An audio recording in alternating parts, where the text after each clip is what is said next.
fate is before you. Choose wisely.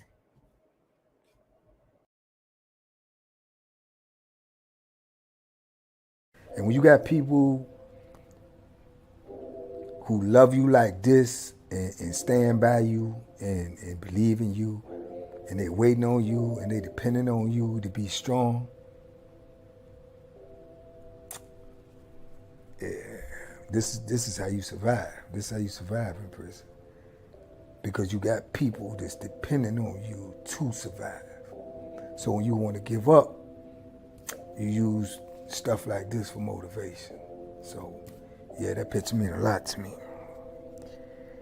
And I ain't intend to be doing all of this on camera, but yeah, that's just real stuff there, man. Fire for your mind. The kosher clinician.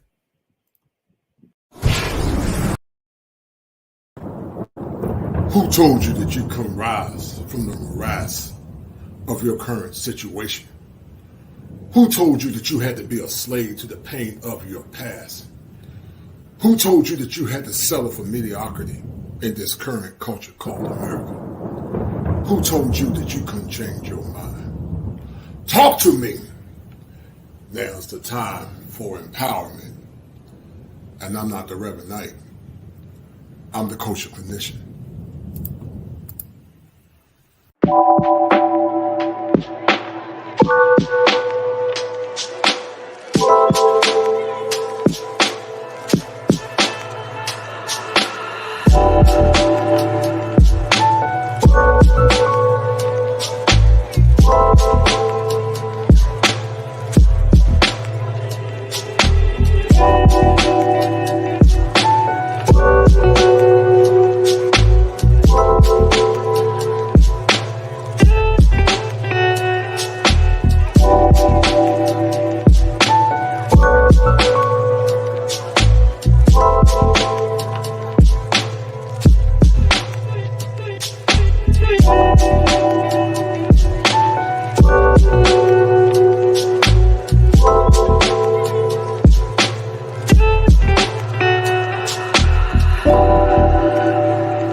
attention I've been giving to you. Caught up in my feelings, I got feelings for you. Caught up in my feelings, I got feelings for you. On my mind, I can't lie. On my mind, I can't lie. Pull you down till you dry. Pull you down till you dry. All the time, ease my mind. All the time, ease my mind. I know that you're dangerous, I'm addicted to you. I might rent the Lambo and go drive it like it's stolen. I've been living wild, I'm just going through the motions. Stumbling out the Uber, grab my hand, gave me the notion. Swimming in your water, but it feels just like the ocean. I can't lie, I've really been addicted to you. All of my attention I've been giving to you. Caught up in my feelings, I got feelings for you. Caught up in my feelings, I got feelings for you. On my mind, I can't lie. On my mind, I can't lie. Pull you down till you dry. Pull you down till you dry. All the time, ease my mind. All the time, ease my mind. Power and time are often the elements that can enhance or reduce the power of manhood. In this epic story, we're going to explore the life of Banky Pound, how he actually did 33 years to life. And that 33 years to life, or 33 years of life, talks about how many times when we're not guided through this maze called manhood, and how manhood is a series of hills and valleys, victories and failures, many things can often happen that can put you in very precarious predicaments. We're going to explore the story of Banky Pound, what his struggles were and the things that he struggled with in his formative years, and how Banky Pound became a warrior in a time maze, in a time zone where his life could have been online. We know that freedom is the greatest element that any man can exhibit if he's in a predicament or more or less looking for power and love. But many men realize the freedom they took for granted once they are incarcerated, that freedom no longer is granted to them. We're going to talk about it once again as we explore the various dynamics of Banky Pound and many men like Banky Pound, and how, as the coaching clinician being a former correction officer, how I actually work with inmates and help them deal with the time and the pain that they were experiencing in a time when many times many see inmates as disposable. Sit back, relax, and enjoy this show as I bring it to you live from the greatest state in the Union, the Tar Heel State. And I need you guys to remember this as Banky Pound and I explore the dynamics associated with freedom, power, and manhood. If it ain't 7, it ain't kosher. If it ain't kosher, it ain't right. Are you a victim of having your power, freedom, and manhood taken away? Banky Pound and I will explore some of these more or less troubling stories as he endured 33 years of incarceration and how he overcame it through resiliency and also critical thinking. Be well.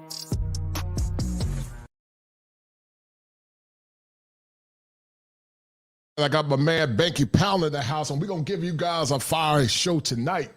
This show is very important because it's one of the critical elements that all men go through as they traverse through manhood. And Banky Pound is going to be talking about the struggles that he went through, the resilience that he used to overcome the struggles that he had. And we're going to talk about a myriad of issues relating to manhood, community, and also the things he went through in his formative years. And hopefully this show will give you young men a level of clarity as it relates to becoming the better version of yourself. So without further ado, we're going to bring the man of the hour on the platform. My host tonight, my man Banky Pound. Banky Pound, how you doing, sir? I'm doing all right. Can you hear me? I can hear you perfect, brother. How you doing? What's going on? I'm hanging in there, brother. How you doing? No doubt, no doubt. Well, listen, man, it's an honor and a pleasure to have you on the platform tonight, man. You know, these kind of shows are very important, Banky, because you know and I know that manhood appears to be under attack, but also the traditional family appear to be under attack as well. And we can look at the footsteps of a lot of times the things a lot of men go through. A lot of times it's due to fatherlessness, but we're going to talk about a lot of different issues. But before we start, I want you to tell the audience, as I always use this as an intro piece, who is Banky Pound? Banky Pound is a father, grandfather, a son, you know, a brother, a man, you know, and I'm a survivor of 33 years in prison. I made a mistake when I was younger. You know, I was misinformed. And like I always say, misinformed people misinform people. I was misinformed.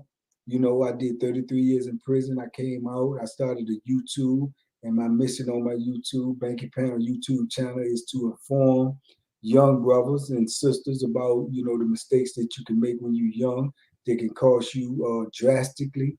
And that's my mission, man. And I've been on that mission since I've been out. I've been out now 2 years and 2 months. And my YouTube is doing well. I'm almost at 57,000 subscribers. Good, And good. I preach on there, you know, just the importance of being smart, being safe, and making good decisions. Because I believe those three things right there will determine how your life turn out. So, you know, that's what I do and that's what I preach. And I stand by that 100%. No doubt, man. You know, you got a big personality, man, like myself. You know, I don't know what month you were born, but you might be a Leo, but you got that swag. I told him Libra. He got that. He's the scale balancer. He always trying to find justice and balance in the midst. And you know, them Libras, I love the Libras. Libras are very intellectual, man. You know, they always look at things through the lens of intellectualism. Man. I love Libras. Very cerebral. They're always looking at things from various angles. And we could argue that your critical and analytical skills played a role in your survival, Banky, when you were incarcerated. But before we delve any further into the show, I'm going to send a special shout out to my man Dobin for the $5 super sticker. Thank you, Dobin.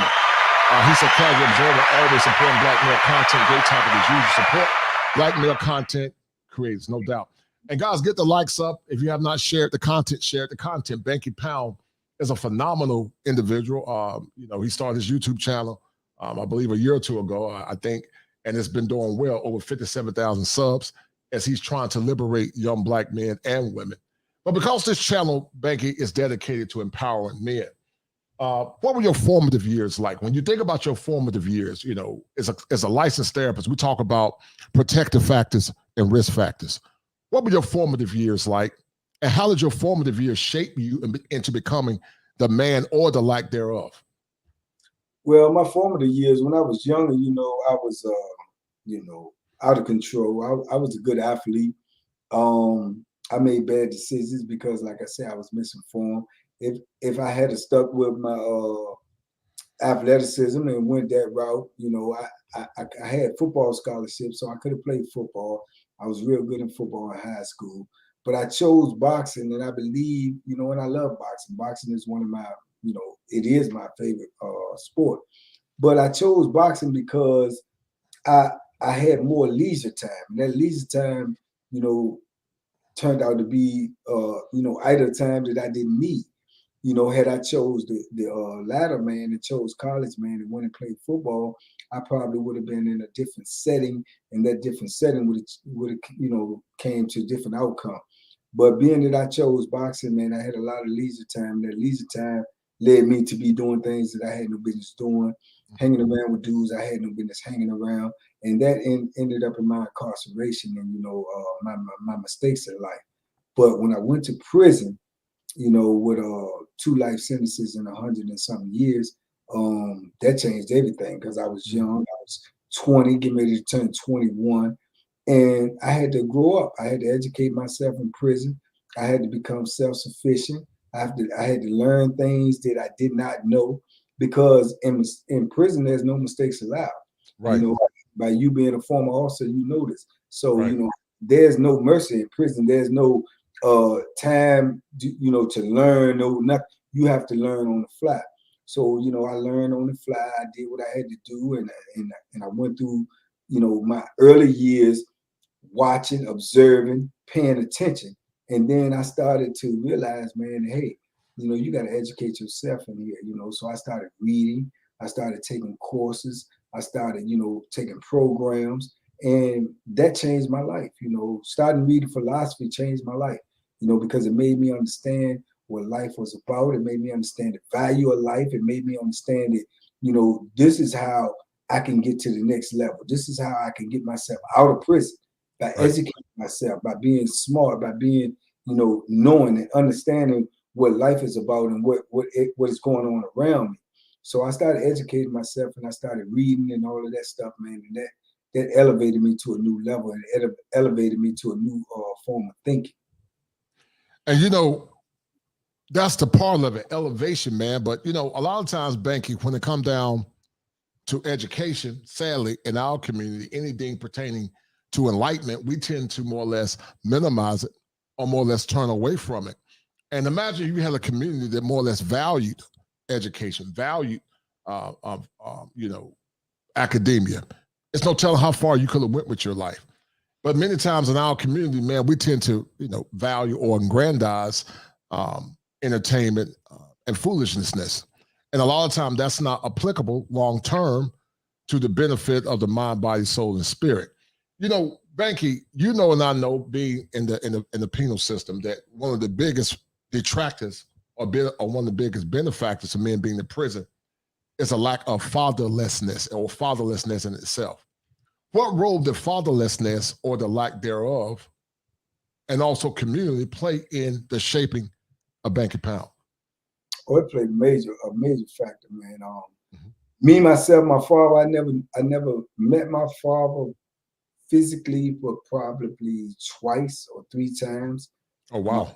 My father passed away when I was maybe like 11 or 12. Mm-hmm. Prior to that, I had only met him like 2 or 3 times. So I never really had that father to be right there, to be in the household, to shape me, to mold me, to teach me about being a man. I had uncles, I had several uncles that, you know, I could, you know, turn to and talk to, but it wasn't consistent. It wasn't on a regular basis. Right. And I think that is a major foundation in shaping the mentality of a man, you know, shaping the mentality of what manhood should be. So I missed out on that. So I got mines from the streets. So when I hang out with dudes, I hung out with dudes on the street. And, you know, when you're young, I say this a lot in my YouTube. I say this a lot too. I think this is a part of the miseducation. You know, when you're young and your mom or whoever it is, it's your parents of your household, and they tell you don't do something, and they tell you, and you ask why, they say because I said so. Right. I think that's misinformation, because people don't need to know because I said so. They need to know the why. Right. You tell them the why. Why? Because this can happen, that can happen, this can happen. But Good we point. don't. And we don't get that from our parents. We just get because I said so. And that's been passed down from generation to generation to generation. So when we get to the point where they tell us that, then when you're young and you're immature, you don't believe in what your parents tell you. You think they're just talking to be talking. So you go out in the street and you get that information from the street. And the information you get from the street usually be from your peers, people of your own age, people of your own, you know, community. And they don't know no more than what you know. But Right. you think they do, and you listen to them. So you use that information opposed to taking the information from your parents, people who love you, people who care about you, people who have your best interests at heart. But you're too young to understand that. You're too young to realize that. So that was my case. I went to the streets to get my information, and the streets misinformed me. You know, Right. but I believe if I would have had that father figure in my house to point me in the right direction, to give me a proper education on what man and manhood was, it would have been a completely different story. You know, but unfortunately, my father, like I say, he passed away, or, you know, when I was like 11, 12 years old, and I had not met him but 3 times prior to that. So I never had that. But I had a loving mother. I had a strict mother. I had a mother who had to work and take care of me and, you know, 3 siblings. Right. So her time to be there to just coach you through things was limited. You know, it was more dictatorship than it was to coach you through things and to educate you through things, because she had things to do and she had kids to take care of. And I respect her for that. But I do believe 100% that a father in the household would have made a world of difference. Oh, no doubt, no doubt. And I always tell people, Banky, part of my show is telling men that it's one thing to have a father in the home, but sometimes it can be worse having a father in the home that's not more or less set, balance, and order, versus a father that loves his wife, loves his children, Right. but he's fair, but he don't tolerate disrespect from his woman or his children. So many men, Banky, have been conditioned to be, you know, what I call a simp. You know, clinical word I made up called sacrificing important male principle. I didn't create the word simp, but I did create an acronym, and it's an unconscious simp. And you know, Yeah, it's an unconscious symptom, Banky, and it stands for supplementing irrational male patterns. And so many men, Bank, are in relationships where they supplement irrational male patterns to the women that they're dealing with. And many times our boys have been raised, Banky, to see things through the lens of their mothers, even though they mean well. Many times they defer power. They defer power in the relationships, and they defer power in broken with other men. I've seen many times, Banky, that a man can be alpha to another man, but when they come down to his woman, he's something else. And a lot of that is due to negative socialization and negative conditioning where they have not been taught or more or less trained up, as the gospel says, train up a child the way that they should go, to more or less demand power for their women. But before we get deeper into the conversation, guys, only 14 in the house. Look, guys, let's get these likes up. Let's get the show popping, because it doesn't get any better than Banky Pound. One of the things that burns me up, Banky, a lot of time with YouTube, I think you and I talked about it. We talked about gossip and salaciousness. We'll get 100, we get 1,000 folks watching. But anytime we talk about things pertaining to male empowerment and helping men become the better version of themselves, you hear them crickets chirping like that frog on WB, Yeah. You remember that little frog saying, "Hello, my baby. Hello, my sweetheart. Hello, my ragtime gal." When the lights was on, he'll be ribbit. But when you turn the lights off, he hopping and skipping. So guys, let's share the content. It don't get no better than Banky Pound. Banky Pound is a phenom in YouTube, over 57,000 subs. He took the time to come on my platform. I always joke, so I'm just a little star right now. I'm gonna be a planet like Banky one day, but I'm a little star right now. But he took the time, man, and the brother got a good heart. He's not arrogant, he's not cocky. He's very humble. And one of the things that impressed me with you, man, you don't use profanity. We're going to talk about that in a minute. I was very impressed with that, but you don't use it, and we're going to talk about that. But shout out to my man Moonwalker84. He said U.S. incarcerates most in the world, right? And then shout out to my little Leo brother, so here speaking that $10 super sticker. And that is a deal, right? That's a deal, right? That's a deal, right? That's a bet, right? That's a deal, right? That's a deal, right? Can you hear the music in the background, Banky? Absolutely. Okay. I just want to make sure. Sometimes, man, it ain't popping, man. So I want to make sure. Did you rebel against authority and community as a child? Did you feel like you weren't getting your needs met, Banky, as a child? Therefore, you rebelled. Did you rebel as a child? Absolutely. I did rebel. And, back to what you just said, when you said that most men, these days they defer to the woman and things like that. I think that goes back to what you said prior to that. You're raised in a female household, right, where there's only a mother, right? And then more likely you got a grandmother, then you got an auntie. Right. So the authority that you're used to is coming from a female.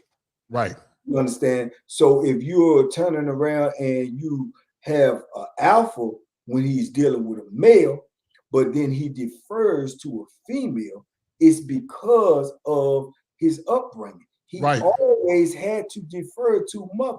Right. He's always had to defer to auntie. He's always had to defer to grandma, or my dear. They always had to defer to that. So it's just like right now in society, the way I view it is like you can see a man on the street, right? And, if he got on a suit, you automatically think that he's somebody important.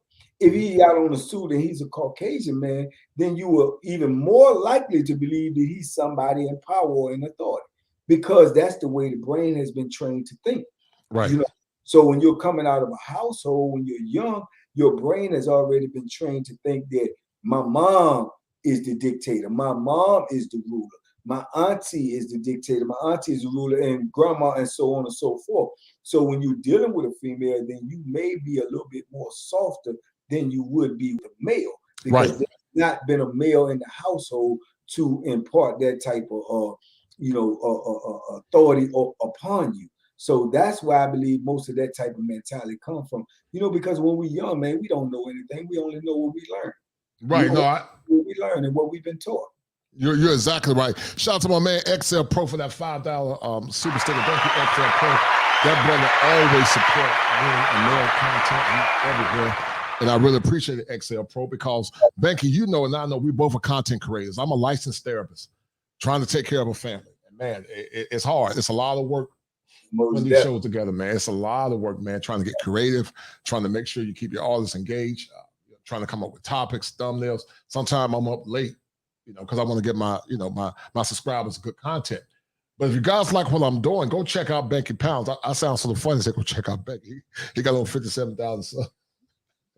But go check out Banky, guys, if you like what I'm doing. Banky's a good brother. His stories, his tales will liberate you guys, man, if you haven't heard of him. And I heard of him through a dear friend of mine. I've had Charlton White on my show a couple of times. And, you know, Bank, I worked in law enforcement, man, before I became a therapist. I worked in the school system.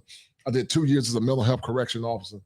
Did 7 years with the Department of Juvenile Justice. I think I might start doing a part of the Manhood Chronicles stories about being a CEO, because it seems like it can be, you know, something that people get involved with. But you're very insightful, man. You know, when I think about, you know, I'm 6'5", but when I stretch my hands out, most sales are about 7 by 7, I think. Absolutely. About 7 by 7, man.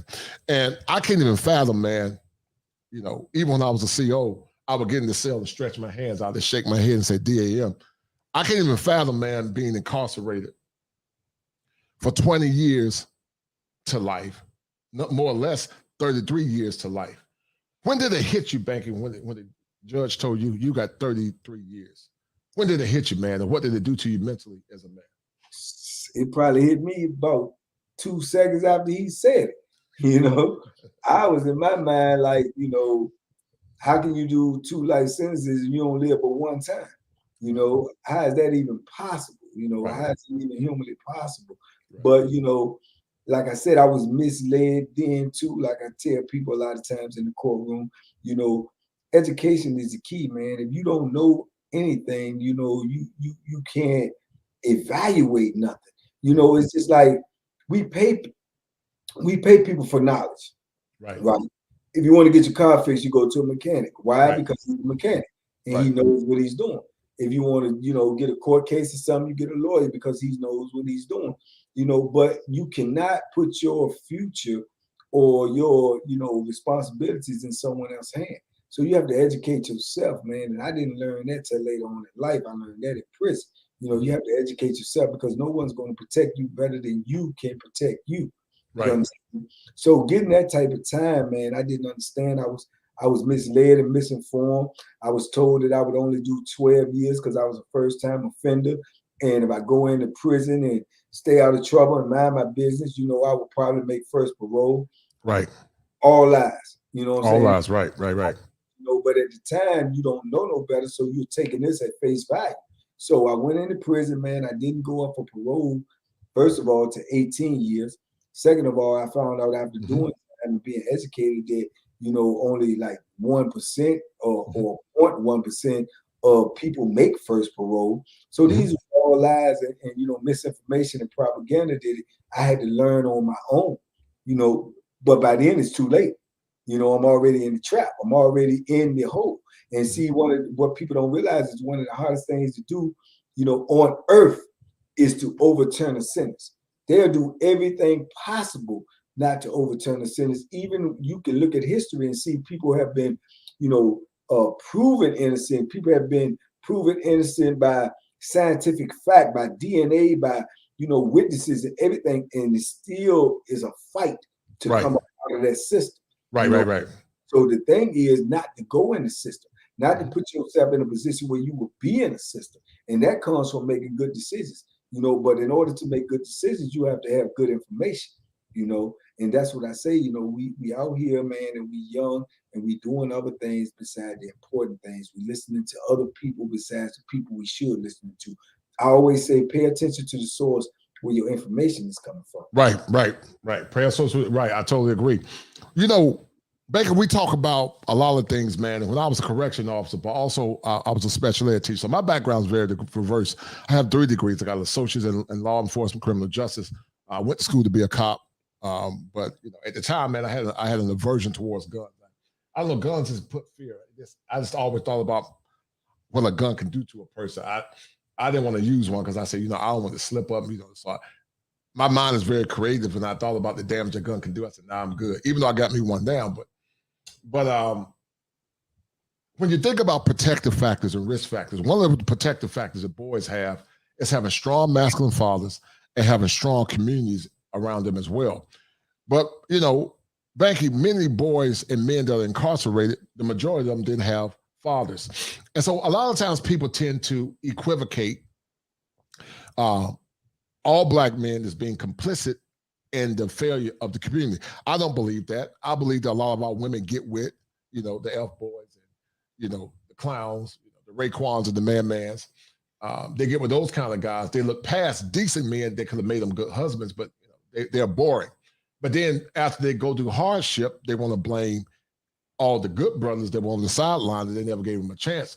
And they blame those men for the misgivings of the men that hurt them.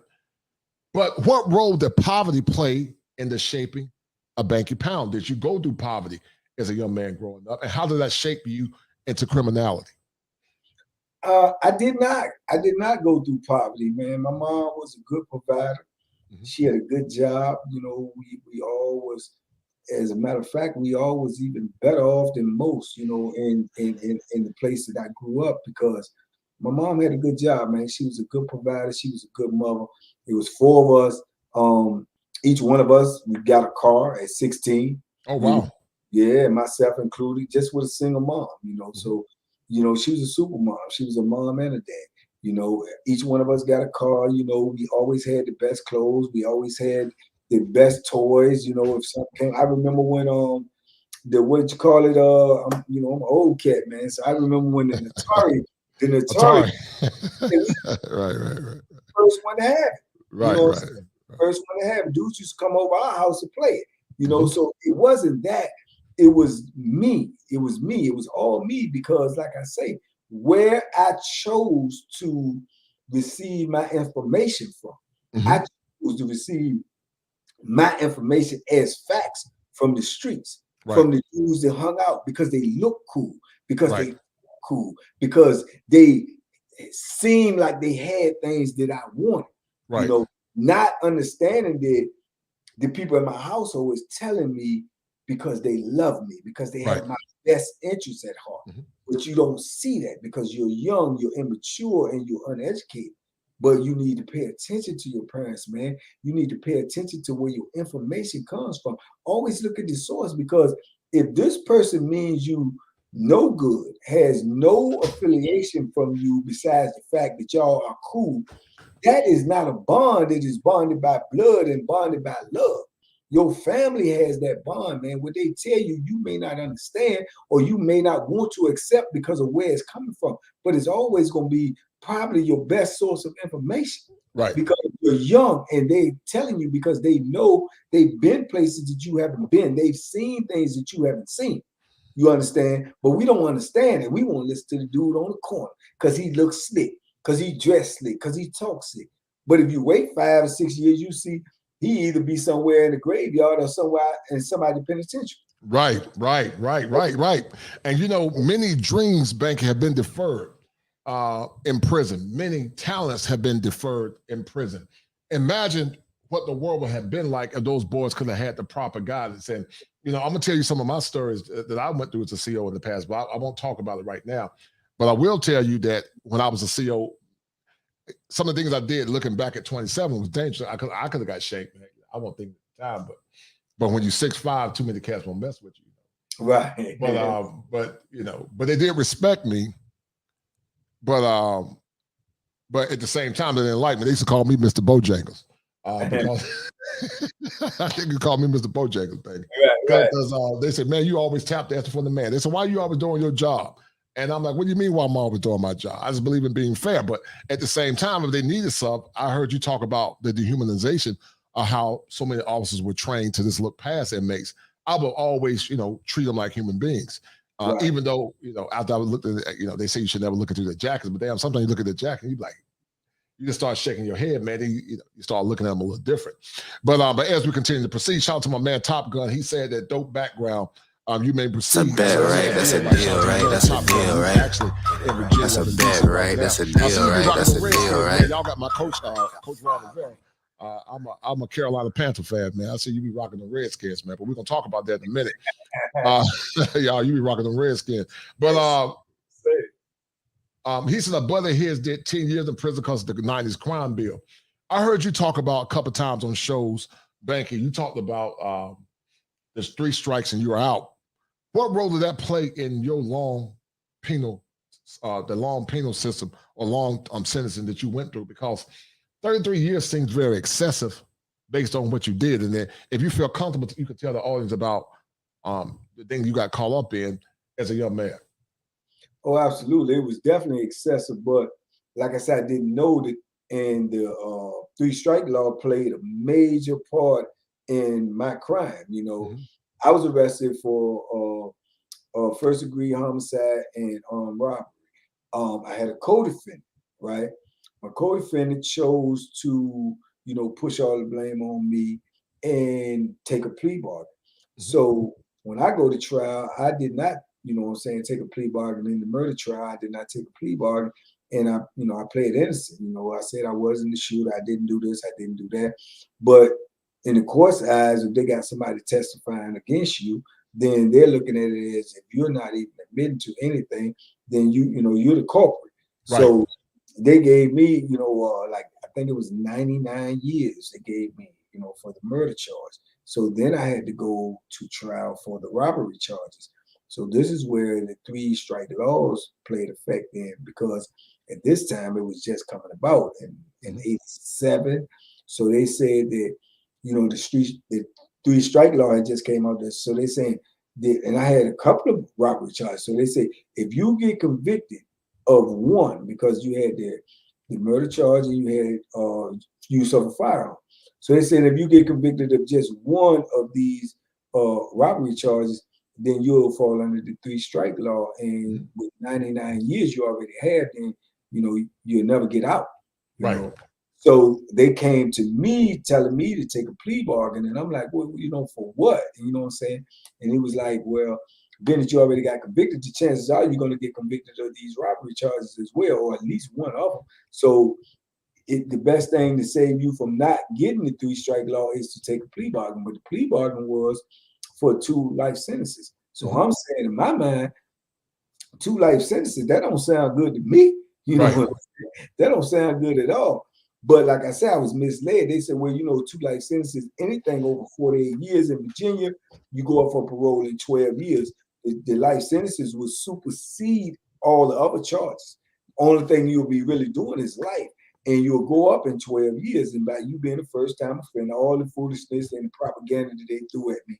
So it was really putting my back against the wall, whereas to take my chances, which didn't look good, or take the plea bargain and at least have a chance, an opportunity to get out. And then by me being told it would only be 12 years, that sounds a whole lot better than you never gonna get out if you get convicted. Right. So I ended up taking the deal or whatever. And like I say, that all turned out to be, false. Later on, even just when I was just getting out, when I was in re-entry. Matter of fact, before I even made it re-entry, before I even made parole, they had come to find out that the law had been misapplied for all these years. The 3 strike law was meant to be not if you have 3 charges of the same type in one scenario, but as it was meant to be applied as if you go to prison for a violent offense, you get out, you go back for another one, and then the 3rd time you have no parole. That is the way that the law was written, and that was the way it was meant to be applied. It was not applied that way. It was applied as if you go in there with 5 robberies. They said if you get convicted of 3, they give you the 3 strike law. They misapplied the law for all of these years, and now they're having to go back and let these dudes out. They're having to go back and reevaluate these dudes. But the law is so foul, man, that they're even telling them that, okay, we're going to let you out, or we're going to reevaluate your case, but you have to promise not to sue and blah, blah, blah, because they already know that they messed up, man. You done took decades away from people's life that would have probably not even did 1/3 of that time because you misapplied the law. Right. So when you're out here on the street and you do anything that's wrong, you're going to be held 100% accountable. But when they do something wrong, then they bend the law to fit them and to suit their purpose. And a lot of dudes is in there right now under that 3-strike law that should not be under that 3-strike law, and they've been letting them out slowly but surely, but they're still trying to get things in writing. And dudes have been locked up so long, they're accepting it because it's their only door to freedom. Right. And it's right. crazy, man, but that's what's going on. But it definitely took place in my case because, like I said, had they not came to me under those type of terms, then the whole scenario could have possibly have been different. But I was a victim of that as well. It just so happened that I made parole right when all of this was happening. But that's after 33 years of incarceration. And wow, that's crazy. And I remember they used to talk about box train sentences, concurrent sentences. I remember that too. But I'm gonna play this clip, Bank. I want you to talk about resilience, because what you went through was a testimony to resilience. And I believe that faith played a role in your survival and also your freedom. I really believe that. I know you say your mom was a praying woman, and people don't realize the power of faith. When you look at your situation, you probably could argue that you probably should have died in prison. But we're going to talk about that in a minute, man. And I want you to look at this clip. And when you got people who love you like this and stand by you and believe in you, and they waiting on you and they depending on you to be strong,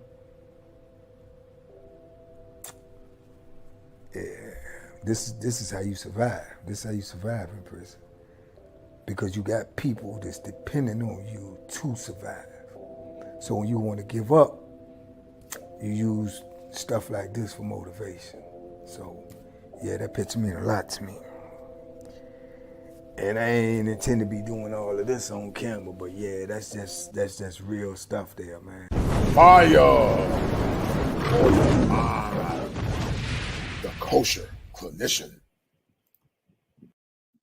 All right, that's some fire for your mind, man. What does that mean to you, man? That was a very cathartic moment for you. You were shedding tears and. Yeah, man. I wasn't even prepared for that right there. I wasn't prepared for that. Well, man, I got a bag of tricks, man. Leo, we're very creative, man. I hadn't even seen that. I hadn't even seen that since, for a lot of reasons, because, like I said, it brings up a lot of emotions, man. But yeah, man, you have to be very, very mentally tough, man. As well as physically tough when you're in prison, but to endure the things that I had to endure to make it through 33 years, man. I always tell people, man, 12,345 plus days, consecutively. And people always ask me, say, how did you do that, man? And still come out, with seemingly all your, faculties intact. And I tell them all the time, man, this is a day-by-day process, man. It ain't like you just say, well, I'm going to do this next 5 years. I'm going to do this next 10 years. No, it's a day-by-day reinforcement process that you have to, give yourself. But, and a lot of my strength came from just what that clip said, man, was knowing that I had a mother out there, knowing that I had kids out there, knowing that I had a sister and a brother out there, knowing that I wanted to get back to them by any means necessary, and if I felt like when I was doing time that if I couldn't get back to them, or if anything got in my way or the process of me getting back to them, then I was going to remove it by any means necessary, and that's the way I lived, and that's the way I did my bit, man. And it was like, it wasn't nothing pretty, man. I can tell you that right now. It wasn't nothing pretty, and that's why I'm so passionate about trying to let these young dudes know, man, that this ain't the route you want to take. No, it ain't the route. Shout out to my man Brian earlier before that $3 super sticker. And listen, guys, there should be more than 23 people looking at this show. It doesn't get any better than Banky Pound. This is a good show. This is a man that's been through a lot. And as I said earlier, guys, if you have not donated, donate to the channel. But if you don't have any money to donate, share the stream. Share the stream with 5 to 20 people, guys. Get the likes up, share the stream. Let's get this show popping, because Banky got a testimony for you guys. I don't even know if they send the notifications out for the show. Sometimes YouTube be doing funny stuff. Yeah, they be doing funny stuff, man. It's like anything pertaining to masculinity and manhood. Sometimes it's like they don't promote it. But if you two don't promote it, guys, I need you guys to promote it. So I need at least 5 to 10 people to share the show. Let's get this stream up to 50 to 100 people tonight if we can. But 50 will be at least good because, Banky is a very talented content creator. I'm very impressed with the work that he does. Thumbnails are excellent. He put in a lot of work. He's very talented. But Banky, let's go back to topic, man. You talk about the incarceration and the lack of fathers with a lot of these men. What percentage of men, Banky, would you say don't have fathers in prison based on your prognostication of the 33 years? Man, it's got to be over 90 something. It's got to be. I would easily say over 90, maybe even push it so much as 95%. Very rarely did I meet a dude that had a father in the household. Very rarely. I met some, and those ones were ones that made slight mistakes and just got caught up in the system because, like I say, the system is just like it's just like a spider web, man. Once you get stuck, man, you stuck. So very, very few, but I would definitely say it's in the 90s, man, and maybe even the mid 90s, because like I say, it's a major factor, but people don't really look at it like that. They don't like to point the finger and say it's that when the things that you overlook very well may be what it is. Mm-hmm. It very well may be what it is. Like I said, I didn't have mine, but like I say, I would also say that and I remember saying, and I probably said it often, that had nothing to do with it. But when I take a deeper look, maybe it did. You know what I'm saying? Maybe it did, and maybe it didn't. Because like I say, my mother was a good mother. She was a mother and a father. She was a disciplinarian. You know what I'm saying? But it's still, she was not a man. Right. She's not a man, right? And one of the greatest tragedies, Banky, I hear some of the women saying that some of them mean well, and sometimes it's offensive. But you can't teach a man how to be a man. Manhood, Banky, is a series of hills and valleys. Manhood is not a destination; it's a journey. It's a journey, not a destination. We're born males, but we become men through trials and tests. And you got shaped into manhood, and so did I. But some get shaped into the negative images and the negative elements associated with manhood. But some shit get shaped positively. I was looking at the NFL draft, man. I was happy and impressed to see the level of intact Black homes and Black families. It was a lot of those young brothers that have fathers and mothers. And many times, Banky, you don't see that in the Black community. Many times, the guy be, crying, I want to buy my mom a house. But many times, Bank, I feel like we don't exonerate fathers at the same level that we exonerate the mothers. Why is that in your opinion? I don't know, man. I would guesstimate, man, that it's just because the same reason, because they're not there as often. You know what I'm saying? I remember even when I was young, watching the Cosby Show, and I remember Cliff Huxtable saying that, Mother's Day, y'all buy, Claire, all of this stuff and everything. Then True, right. I just get a towel, I get some socks. What I'm saying? It's like they don't even really count that as a real, actual, holiday or something like that, something to really celebrate. You know what I'm saying? And that's what it comes down to. Fathers are not really celebrated. And probably, and I believe, we as far we have to bear some type of weight for that too, because we're not doing what we're supposed to do. We're not being who we're supposed to be. You got a lot of fathers out here that they have these kids and they don't choose to take care of these kids. They choose to make the kids and keep going where they're going. Right. But I believe that narrative has to be changed, man. How can you have something that's a part of your creation and don't want to be a part of it? Right. You should want to be a part of that more so than you want to be a part of anything else, because this is, a part of you. This is something that was created by you, So I think society in a whole has looked at it as the lack of fathers that stay at home and do what they're supposed to do, that they choose to, downgrade that and look at it like that. And I think that more so perpetuates the stereotype, man, that, fathers are less than, but they're not less than. They're even more needed and more important than we chose to, acknowledge or chose to, speak out about.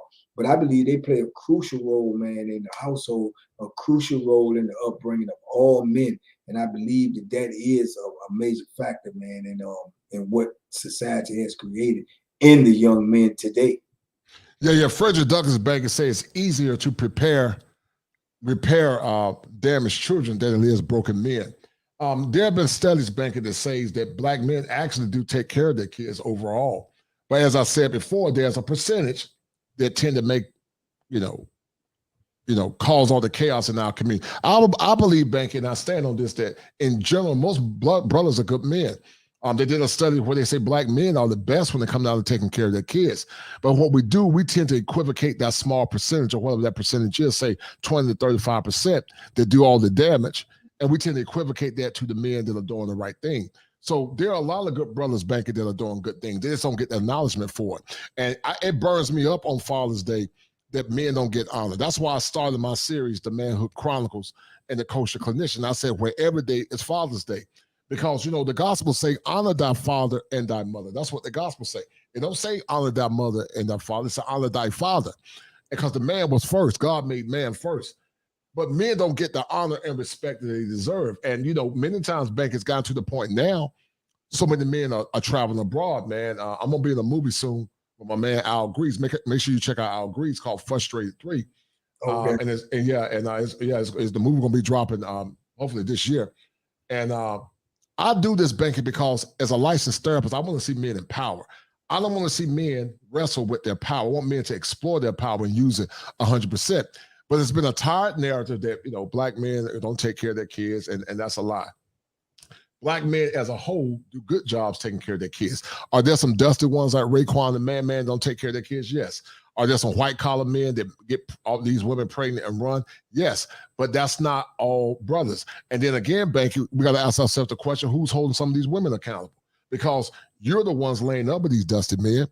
You're the one that looked past the decent brothers that would have gave you a good life, but they were boring. You wanted swag over substance. You from up in Virginia and D.C. What did swag and substance look like back in, I would say probably 87, man? You up there with Shalimar, Shalimar and I'll be sure, Yeah. They was the ones. That's what it looked like to them, right. But what you just said though is a true statement. It's an in fact statement. And I believe that 100%. And I don't know how this may come out, but this is just my opinion. I do believe that. I believe that when a black man does something, whatever he chooses to be, taking care of his kids or whatever, I believe they have been, indoctrinated in trying to do it to the best of their ability. They go over, they do more because they feel like they have to. You know what I'm saying? Right. When a black man does take care of his kids, he does more than the average one does, who is taking care of their kids. Mm-hmm. But society has created this narrative that, you can do 100 things good. Right. But break the law one time and then you're a criminal. You're a criminal, right. They will erase everything you've done good. So all of the black men that you say that are probably doing all these things is needed to be done above and beyond, they would take and look at the lower percentage that is not doing these things, and that would be that would encompass all of them. Right. You see what I'm saying? Mm-hmm. So that's how it is. And like I say, when you go to prison, it's the same thing. You could have been an upstanding citizen all your life and you do one thing wrong, and then they're taking you and saying that this is what you are, this is your whole life, this is what you are defined by. And see, I rebuke that because just like me, I did 33 years in prison, but I'm out here now trying to do something positive. I'm trying to create positive content. I'm trying to put out positive reinforcement because I don't want my kids or my grandkids to define me by just doing 33 years in prison. I would not let society define me for doing 33 years in prison. I will write my own narrative about how my life will be determined, Let me ask you a question, Becky. We're going to get deeper into this prison tales, and I got another clip I want to play. But let's go back in time because you and I talked about Atari. I remember Atari. I mean, graphics were ugly. But you couldn't tell me nothing, man. If a person had an Atari, man, that was big time, man. I was like, man, I got to get over there, man, and go to the banking house and play with an Atari because, that was big time. And Atari, as ugly as the graphics were, Atari was big time, man. So I was like, man, I'm so happy. I would love to play with Atari, man. But, when you went in prison, I don't know if you remember the game called Tecmo Bowl. I don't think Tecmo Bowl was out when you went in. It was that, you say Tecmo, that's that little dot thing? No, Tecmo Bowl. It was a football game. Oh, no, I ain't know nothing about that. Man, you missed so much, man. You miss so much, man. But the times you were sitting in your cell thinking, man, tell the audience some of the things that would go through your mind about what does the world look like, and was it hard for you to readjust in this loaded question once you got out? You know, oddly enough, when I got out, it really wasn't hard to me adjust. For me to adjust, I think the most difficult thing was just being crowded. You know what I'm saying? Being crowded now, being around so many people. Because when you in prison and people crowd you, usually something bad getting ready to happen. You know, because people know in prison to keep your distance. But out here, people crowd you. They bump up against you. They touch you. And, you know, you don't have that in prison unless something is going on. Right. Also, you know, like when you leave prison, you know, you've been dictated to, you've been told what to do, this, that, and the third. And then when you get out here, you know, you have people that's concerned about you and they love you, and then you just fresh out here. And they sometimes they're overbearing. You know, they do basically the same thing. So you get those feelings of like you're still incarcerated because people want to know where you at, what you're doing, you know, and this, that, and the third. And you always had the assumption when you get out, then, you know, you're free. You know, you can make your own decisions, you can do your own things, you know. But I think those were more so of an adjustment for me than anything else, as far as like coming out and just, you know, being able to socialize with people, being able to talk to people, being able to understand that I got a, you know, big free world, a mass world in front of me now. I think that was the easy part, man. More so the psychological things that you have to deal with, because those are triggers from prison. And when you get those triggers, it just makes you feel a certain type of way.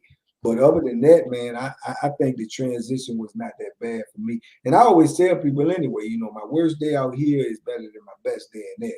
Right. I totally agree, man. I used to always tell people, man, as a CEO, man, you know, hell, we were doing time with the inmates. Yeah. If you in there enough hours. Sometimes, you know, I remember when they went to the 12 hours a day shifts when I was in there, you know what I'm saying? So they in there all the time, 12 hours a day, 10 days, you know, on. There was one time I was in prison, it was 10 days on, 3 days off. So they in there all the time, you know what I'm saying? Only difference is they get to leave and go home, and we don't. Right. You know? Right. You know, the title says pain, freedom, and loss. And what part of your prison sentence did you endure the most pain? And did you ever say to yourself, man, you know what, I'm not going to ever get out of here? Oh, yeah, I said that many times, man. In my mind, I never really said it out loud because I didn't want to put that energy out there in the air. But I've said it in my mind many times because that's what it looked like. You know, especially after going up for parole for so many times and getting turned down after turn down after turn down, you'll get to the point where you feel like, you know, you're fighting a losing battle. But you have to, you know, still have that thing in the back of your mind that says that I'm going to make it one day. I'm going to get out of here. I'm going to walk up out of it. There's two worst things that could ever happen to you in prison, man. With three, you know, one, the most, you know, number one is you can get killed. Mm-hmm. You know, number two, you know, you could get old in there. And number three, and number three is you could never get out. Mm-hmm. So those are the three worst things that can happen to you in prison. So I didn't want to let either one of those, you know, be my fate. I had to always reinforce in my mind that, you know, no matter what it looked like, I was going to get out one day. But when you're talking about loss, man, I took a lot of loss when I was in there. I lost the most valuable commodity on earth, which is time. You know, time, right? Time cannot be bought, it cannot be sold, it cannot be, you know, controlled. So that's the most valuable commodity on earth. So when they lock you up, that's what they're locking you up for. They're taking away from you the most valuable commodity that you could ever possess on this earth. Right. The richest man in the world, I'm not sure, I don't know if it's Elon Musk or the other dude, Jeff Bezos, but either one of them, with all the money that they got in this world, they cannot buy one more second of time. So that's right. With that being said, that puts you, that is the one area that you and the richest person in the world have in common. You both are limited to this time on this earth, but neither one of you know how much you have. So Right. Yeah, so if you don't know how much you have, how can you sit there and give away years and decades of your life in prison, you know, doing nothing, serving someone else's purpose, making someone else a living, being their livelihood, and you don't even know what you have left. So I lost a lot, man. I lost a lot of family members. I lost my grandparents. I lost kin folks. I lost a lot, man. You know, and that's what happens when you put yourself in those positions that I put myself in. And Right. these are losses that you would never retrieve, ever. Yeah, you're right. You never will retreat them, man. You know, you said something very profound. You know, I just lost my sister about 2 months ago, man, to ovarian cancer. And my condolences. Yeah, man. And you know, I have my moments, you know, where I tear up because I never thought, you know, that she would have, you know, left this earth this soon. But you know, you said something from your shows is very profound as well. If you've done a bit in prison, man, then you can do anything. If you worked in prison, then you can do anything. So you and I are like the opposite side of the coin. We both have been through the fire. We've been through the fire of manhood. We've been through the fire of oppression. We've been through the fire of pain. We've both been through it. You know, you was on one side of the world, I was on the other side of the world. And so you're right, time is the most valuable commodity that you can have. And I tell clients now as a licensed therapist, you don't waste my time. Because I can make money, but I can't make time. I can make money, Banky, but I can't make time because the money that you make to get the possessions is not going to matter in the afterlife. You know, the only thing that's going to matter is your soul is right with God. You believe that. Go ahead, brother.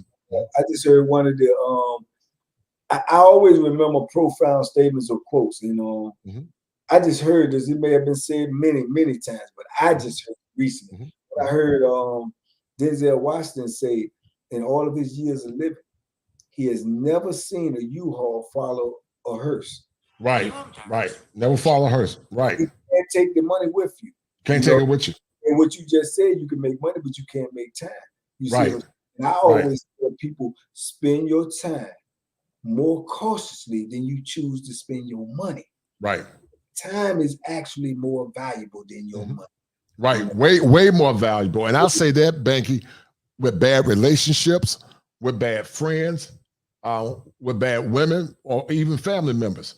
If you're dealing with a woman that does not honor and value you as a man, if you deal with a woman, Banky, that's not willing to protect your ego as a man, if you deal with a woman, Banky, that wants you to put your life on the line, but she's not willing to put her life on the line and come into that relationship to serve you in the beauty of righteousness, you got to get rid of her. I don't care how good her cat is. I don't care how pretty her face is. Because guess what, Banky? A 52-year-old Banky can still make a baby at 7 if you eat clean and eat right. So the world is yours. You still can get you. I mean, you're not a bad looking dude. You actually look like my cousin, my uncle, Paul Swain. He actually did some Fed time. And he's older, but he's my cousin. He was my grandmother's brother's son. Y'all look just alike. If I find the picture, man, I'll show it to you. But he did some Fed time. He was a big time drug dealer in northeastern North Carolina, man, big time. When I say big time, he was big time. And I don't know where he's at now, but if I showed you a picture, you're like, "Dog, man, y'all look just alike, man." Yeah, and I'm not exaggerating when I say it. But you know, one of the things I'm impressed with you, man, is your level of resilience, but also you're very humble. Where did that humility come from, man? Man, it came from going through all the things I went through, man. You know, when I was in prison, man, that's what I had to be, man. You know, I had to be who I was. You know what I'm saying? No nonsense, zero tolerance, and I ain't going for nothing.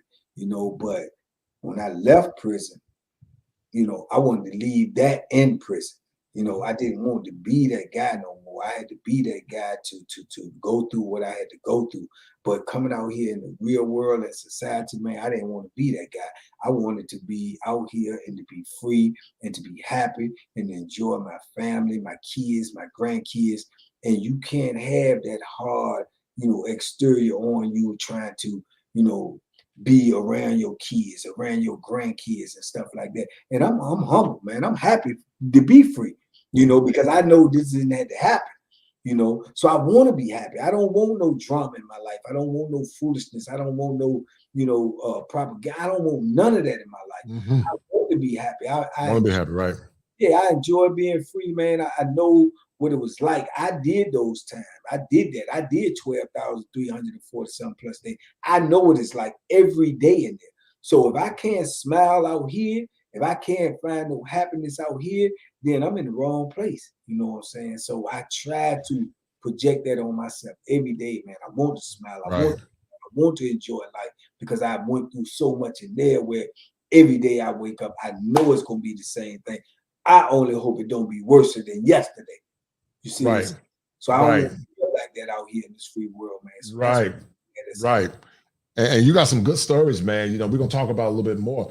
But you know, prison, Banky, can be the paragon to what structure look like. You know, inmates and prisoners do things based on hierarchy. You know, we used to call the guys, I didn't call them that. Inmates used to call the guys that would deal with men on the low, on the DL punks. Yeah. Then you had the inmates, then you had the convicts. Tell the audience what an inmate is versus a convict, man. Tell the audience what the difference is. I know what it is. Yeah. They always ask me. I mean, an inmate is someone to me that don't know anything about doing time. He in there, but he got the rules missing. You know, he don't understand what it's to, do time. He's just there by sentence, by crime, whatever. But he has no idea what's going on. It's just like being out here on these streets and you young and you have no idea what's going on. You lost. A convict knows what doing time is. He knows the rules. He knows how to maneuver. He knows what is accepted, what is unaccepted. And these things right here are drastically different. These things can cost you your life, knowing and not knowing, And you have a lot of inmates in there now, man. Today, even when I left, 2020 is more inmates than it is convicts by far, because like I say, the system has been corrupted even more and more. Every year I stayed in there, every decade, it just was deteriorating into something different. When I first came in there, you knew who everybody was, you knew what everything was, and you knew what, the consequences for things that you did that was not, supposed to be done. But nowadays, man, it's just it's on some different stuff. So, like I say, there's no best time to get out of prison. Anytime you get out is the best time. But I'm just glad I made it up out of there. But a convict and an inmate is two different things. I say it a lot in my vernacular when I'm using my videos, and they always say, "What is it?" Because I might say inmate, then I say a convict. Right. Yeah, they just pick up on that, and they always ask me. But I always tell them, it's knowing and not knowing. It's knowing and not knowing. Right.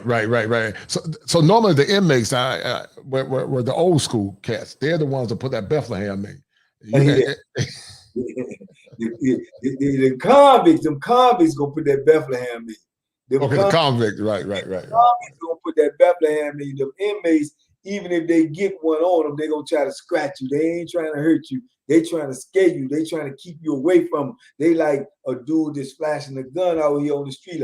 Like, I got a gun, but he don't really want to shoot you. He just want to let you know he got a gun. He might put it on his hip, make sure you see it. I see a lot of that since I've been out. They got that gun on the hip. It's basically saying, like when you go to somebody's house and you see that sign in front of the yard say "Beware of dog." Right. That's what they doing. They like beware of dog, but then when you actually walk through the gate, they ain't got no dog in the house. That's all, that's all scare tactics. But a convict ain't gonna let you see that Bethlehem. He not gonna promote that Bethlehem. He not gonna wear that gun on his hip. When you get out of line, only way you gonna know it is if you fortunate enough to wake up in the hospital and say what happened to you. Right.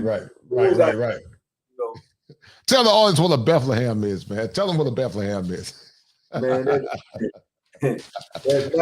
mighty Bethlehem, man. That Bethlehem is the judge, the jury, and the prosecutor in prison, man. That's that mighty piece of steel, man, that you want to do everything possibly humanly possible not to get it in you.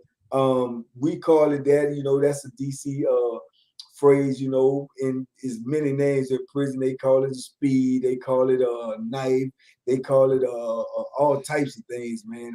Spike, everything. But we in DC, we usually call it the Bethlehem because, like I say, if you get hit with it, you probably gonna be close to Jesus. And he was born in Bethlehem, that makes sense. Yeah, that makes sense. Right. You're basically saying you get hit with this, man, you're going where Jesus was born, man. So it's over with. Man, that's I ain't never heard. That's a unique term, and we saw some shanks, man. We saw, man, and shank. Right. Right. Prison can be scary, man. It could be a very, it was so stressful for me, man. I got shingles, man, because, I was a country boy. I went out there in the streets, I grew up in the church, somewhat sheltered, but, my height and size sort of, kept me out of trouble. But, you can develop a paranoia, but also anxiety when you're in an environment where, you can lose your life as an officer too. Where I live in northeastern North Carolina, where I'm originally from, we've had officers get killed, and it's very stressful for the officers too. Many of the officers, man, die early due to stress or immune-related diseases. Many of them get real fat because of the stress, man. And a lot of them officers are very crooked. When you think about mental health distress, do you think you still suffer from PTSD? Or I'm not saying you had it, but do you think you have some mental health issues that it ruminates inside your head, but you're able to control it? Because I know the 33 years of incarceration, the violence that you saw, you just know how to deal with it, but I'm sure you get triggered every now and then, whether it's a sound or a noise or a person walk behind you or touch you or somebody raise your voice. But how do you deal with I'm not going to diagnose you, but how do you deal with some of the triggers associated with being incarcerated? Man, that's first of all, 100%. I definitely got those type of symptoms. 100%. You know what I'm saying? Ain't no ands, ifs, or buts about it. I still keep my head on a swivel. I look around when people walk around me. I'm always looking. Even when I'm driving, I'm always looking.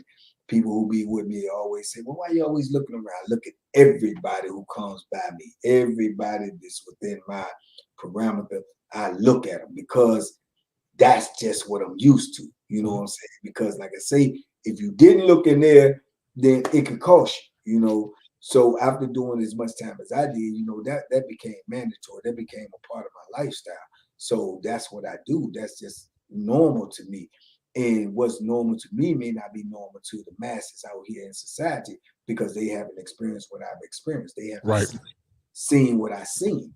Today, as a matter of fact, someone left in my comments told me to look at a video, and they was asking me to do a reaction on the video. The particular video that they asked me to look at, I had already seen it, but they was basically asking me, look at this video, man, and do a reaction to it so people can see what a so-called gangster looked like in prison without a gun. Right. It was a dude that came in there who was supposed to have killed somebody on the street. He was bragging about it, whatever, but he ran into some older convicts in prison who knew the dude that he killed, and he approached them and basically beat him up and humiliated him and just did anything he wanted to do to him, and the dude was just helpless. He couldn't do anything because he didn't have a pistol. You see what I'm saying?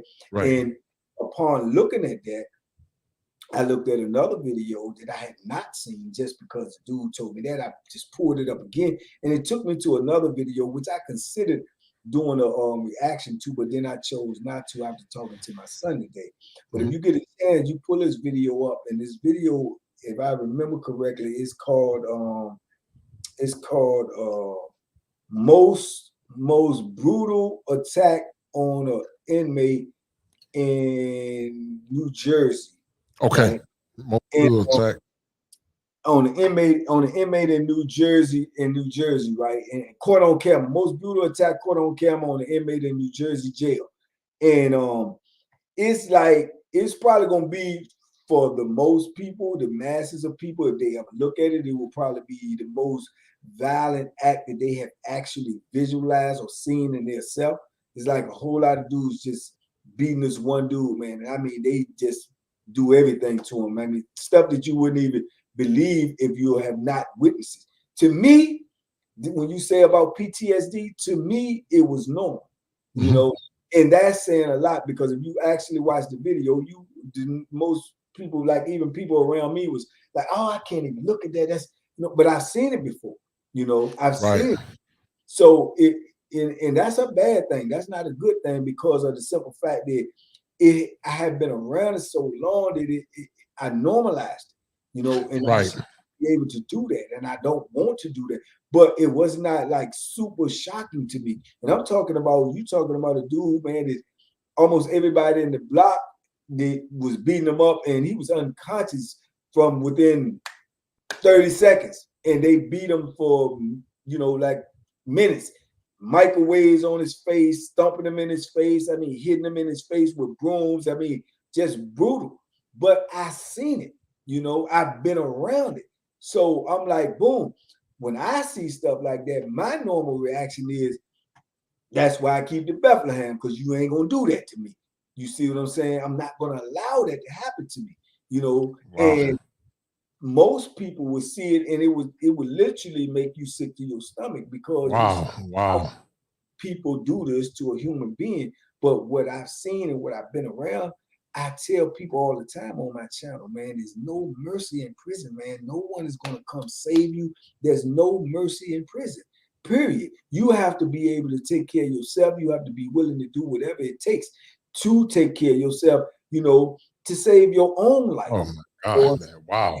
If you're not willing to do that, prison is not for you. That is my perfect, most what is it called? A public announcement. That is it right there. If you're not willing to do all these things just to live, just to take it, prison ain't for you. So it's not for 99.9% of the people in this world. It's not meant for you. So don't put yourself in a position to be in there, because anything can happen in there. I seen dudes go in there with 1 year and die. I seen dudes go in there with 5 life sentences and get out. Right. There's no guarantees, man. There's no guarantees. And man, brother, I used to tell people that all the time. And I was looking at that video, man, and wow, I would show up, but then I don't know. It's so disturbing. I'm looking at it now. That's why I'm shaking my head. I will let people see it, but I don't know. It might cause some folks to be, yeah. They can't. That's my point. Most people can't fathom it. They can't fathom that. They can't stomach that. And then when they say, "Well, why people man, because this can happen to you." You see what I'm saying? And I didn't want it to happen. I would refuse to let it happen to me. You know what I'm saying? But this is like, at these type of things, they usually keep away from the public. You know what I'm saying? Like that video right there, it ain't no telling how long it may stay up, or it was like the title says, caught on camera, because they usually keep that away from the public. Right. They usually keep it away from you. Right. And when I saw the guy, man, when he was stretched out, like his hand, you ever seen like when them football hits, when they hit you, your hands just curl because your nerves are messed up. That's how and then I saw the guy take a mop bucket and throw. I don't even know how the guy's living, man, because they just kept stumping the guy, man, and see, do stuff on his head. I mean, and by me being in there, right, this is what I can decipher from that situation. This is exactly what happened. I can't be 100%, but I'm quite sure I'm close. But what happened is, when you saw the initial attack and you saw that it wasn't everybody, what happens in those type of situations is peer pressure. The dudes get so, they know they done messed up and they know they did something. So what they're telling everybody else in the block is, go hit them too. If you don't, we think you're going to tell. But if you're involved in it and you did something yourself, you can't. Oh my God. Wow, so man. Make everybody else do something to them, just so no one would be able to snitch. No one can tell, because if you tell, you are not only telling on them, you're implicating yourself, because you hit them too. You know what I'm saying? If you ever seen those movies where they say, nah, you shoot, I want you to shoot. Just like in Donnie Black, you shoot them. They want you to do it because they want you to be implicated. If you're implicated, you can't tell, because you're telling on yourself as well. That's why so many people, you've seen other people came and joined in and did that. But you're doing that to a limp body. You see what I'm saying? And this dude actually lived, man. He lived? He lived. He's messed up for life, but he lived. They got a massive lawsuit now. You see what I'm saying? But like I say, my point of saying that is, when you ask me about the PTSD, yeah, I have some of that, because if I didn't have some of that, that would be appalling to me as it is to most human beings. That would be shocking to me as it is to most human beings. But to me, I've seen it. And the only thing that comes to my mind is triggers in my mind, like, you ain't gonna try that with me. I ain't gonna let you. things like that, opposed to saying, oh man, wow. I'm like, okay, be on point, Bank. Make sure, that's the type of reaction that I get opposed to the reaction that most people get. Well, let me ask you a question, Banky. You're a prize fighter. You're good with your hands, but that kind of mob attack, you think you could have withstood that? If I would have had that Bethlehem, man, ain't no question I would have withstood it, because the first ones that approached me with a guy that's so vicious, and I know men, man. I know I've been around men for 345 plus days straight. I know men, every type of man there is that I know. And one thing I know about a man, just like me as well, no one wants to die, because if you wanted to die, you would be dead. You understand me? Especially in prison, because if you want to die in prison, the easiest thing you can do in prison is die. You ain't got to hang yourself. You ain't got to jump off no tier. If you want to die, you pick the dude that you know in that prison that's a real convict and ain't playing no games, and you go in his cell and you take something and you let them know you took it, and you gonna die. You understand me? Only thing gonna save you is God or a good surgeon. So when people want to die, you can die. So I know that men don't want to die. If they wanted to die, they wouldn't get up every morning. So when you let a man know that you're willing to take his life in order to preserve yours, man, they ain't coming with that. If all them dudes like you saw on there, how they came at him, if he'd have pulled that Bethlehem out and he'd have hit that first dude, and maybe the second one would have hesitated, but if he'd have hit that first dude and hit that second one, man, them dudes wouldn't have ran up on him. They wouldn't have ran up on him. They would have ran and tried to grab something, throw something at him or whatever. But that would have gave him or allotted him enough time to survive that beating that he took, because they won't gonna run up on that Bethlehem like that.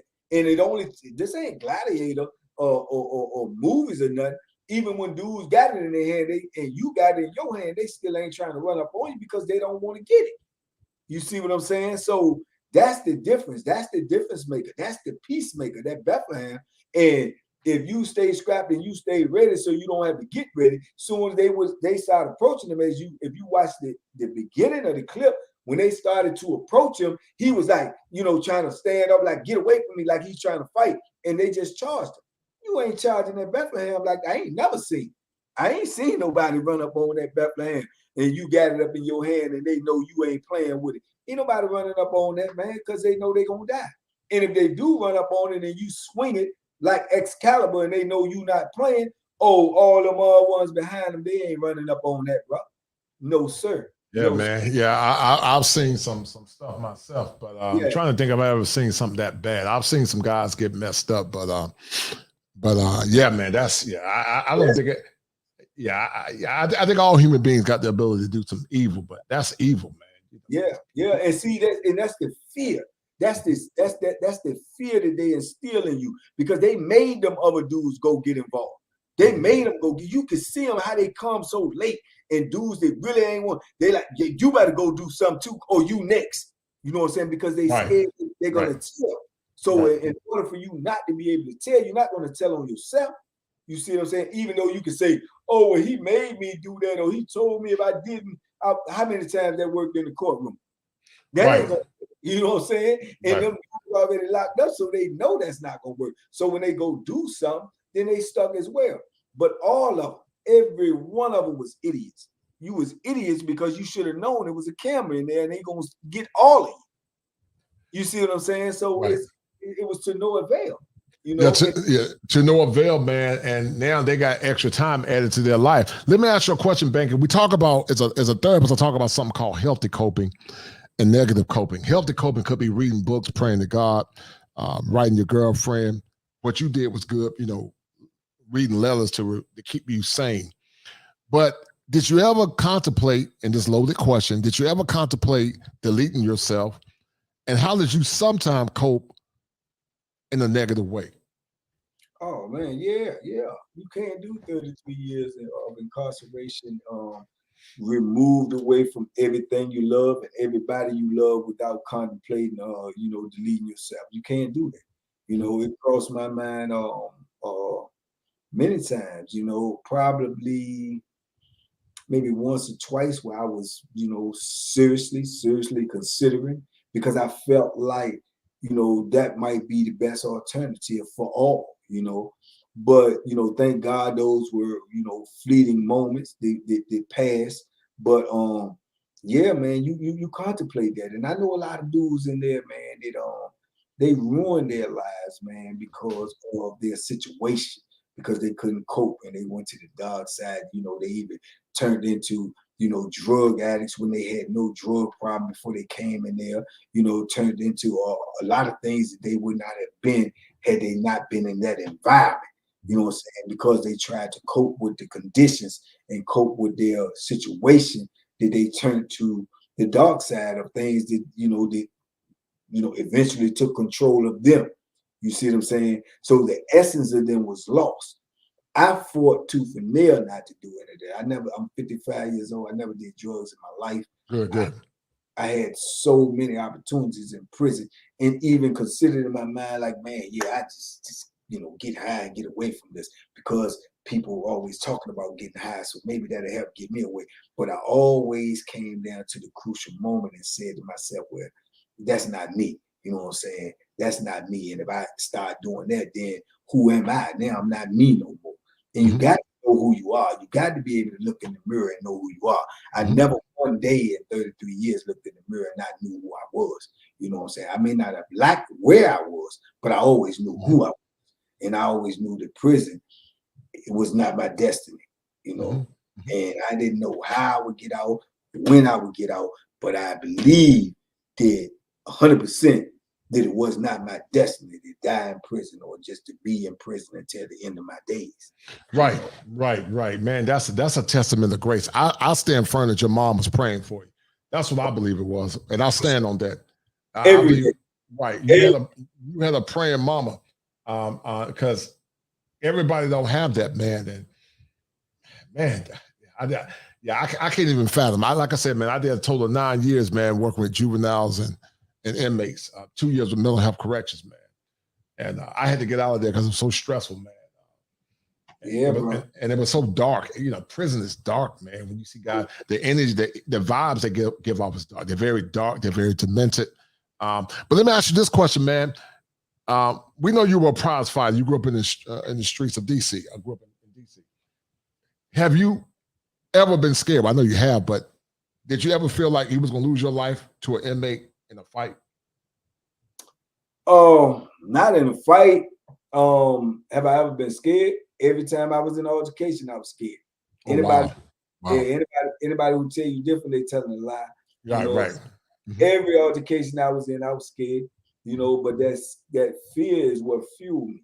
The fear of getting hurt, the fear of losing your life, the fear of losing an eye, the fear of getting a colostomy bag, the fear of, wow. all of that is what fuels you to, propel forward. See, when I had beefs with people or thought, I only had to think that I had a beef with you. I only had to think that you was plotting on me. I only had to think that you was trying to hurt me.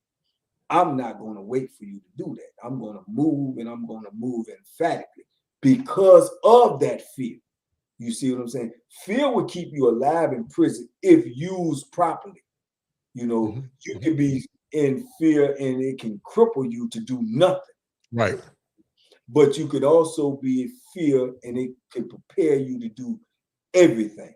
Right. You see what I'm saying? And George Jackson, man, one of the dudes I read a lot about when I was in prison, man.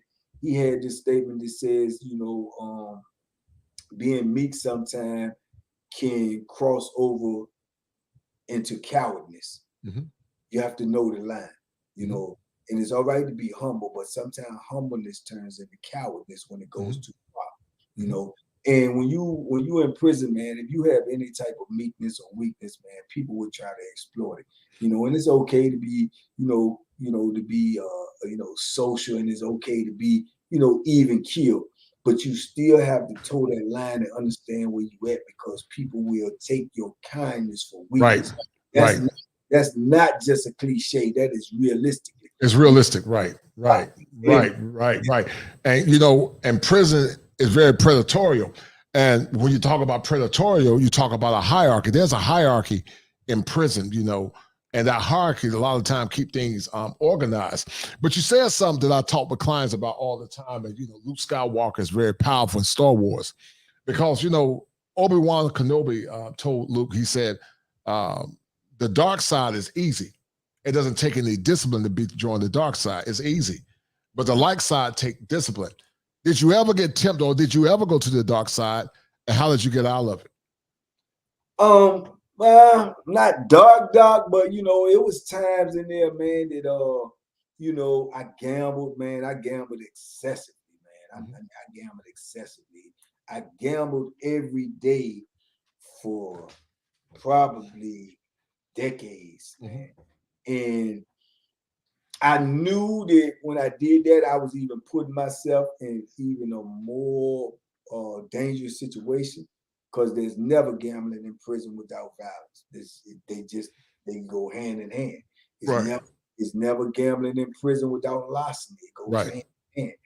You can never let anything go in prison because then you become weak, right? So you choose to put yourself in this firestorm just because of lack of boredom, just because of action. You're just so bored. And when you gamble, you get a adrenaline rush. You feel alive. You don't feel like you in this dreary place that you're in, going through all the things that you're going through. You know what I'm saying?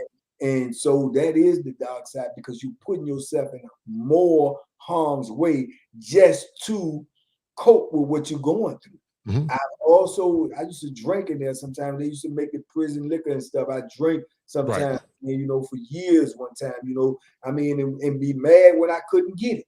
You know what I'm saying? Be ready to fight when I couldn't get it. You know what I'm saying? So those were my darker moments. But you say, how did I pull myself out of it? I had to understand who I was. I had to understand that it wasn't doing me no good. I had to understand that it was bringing me more problems than it was solutions. This was not something that was good for me, no matter what it was, or how much or like I got out of it, or how much excitement I felt I got out of the adrenaline rush.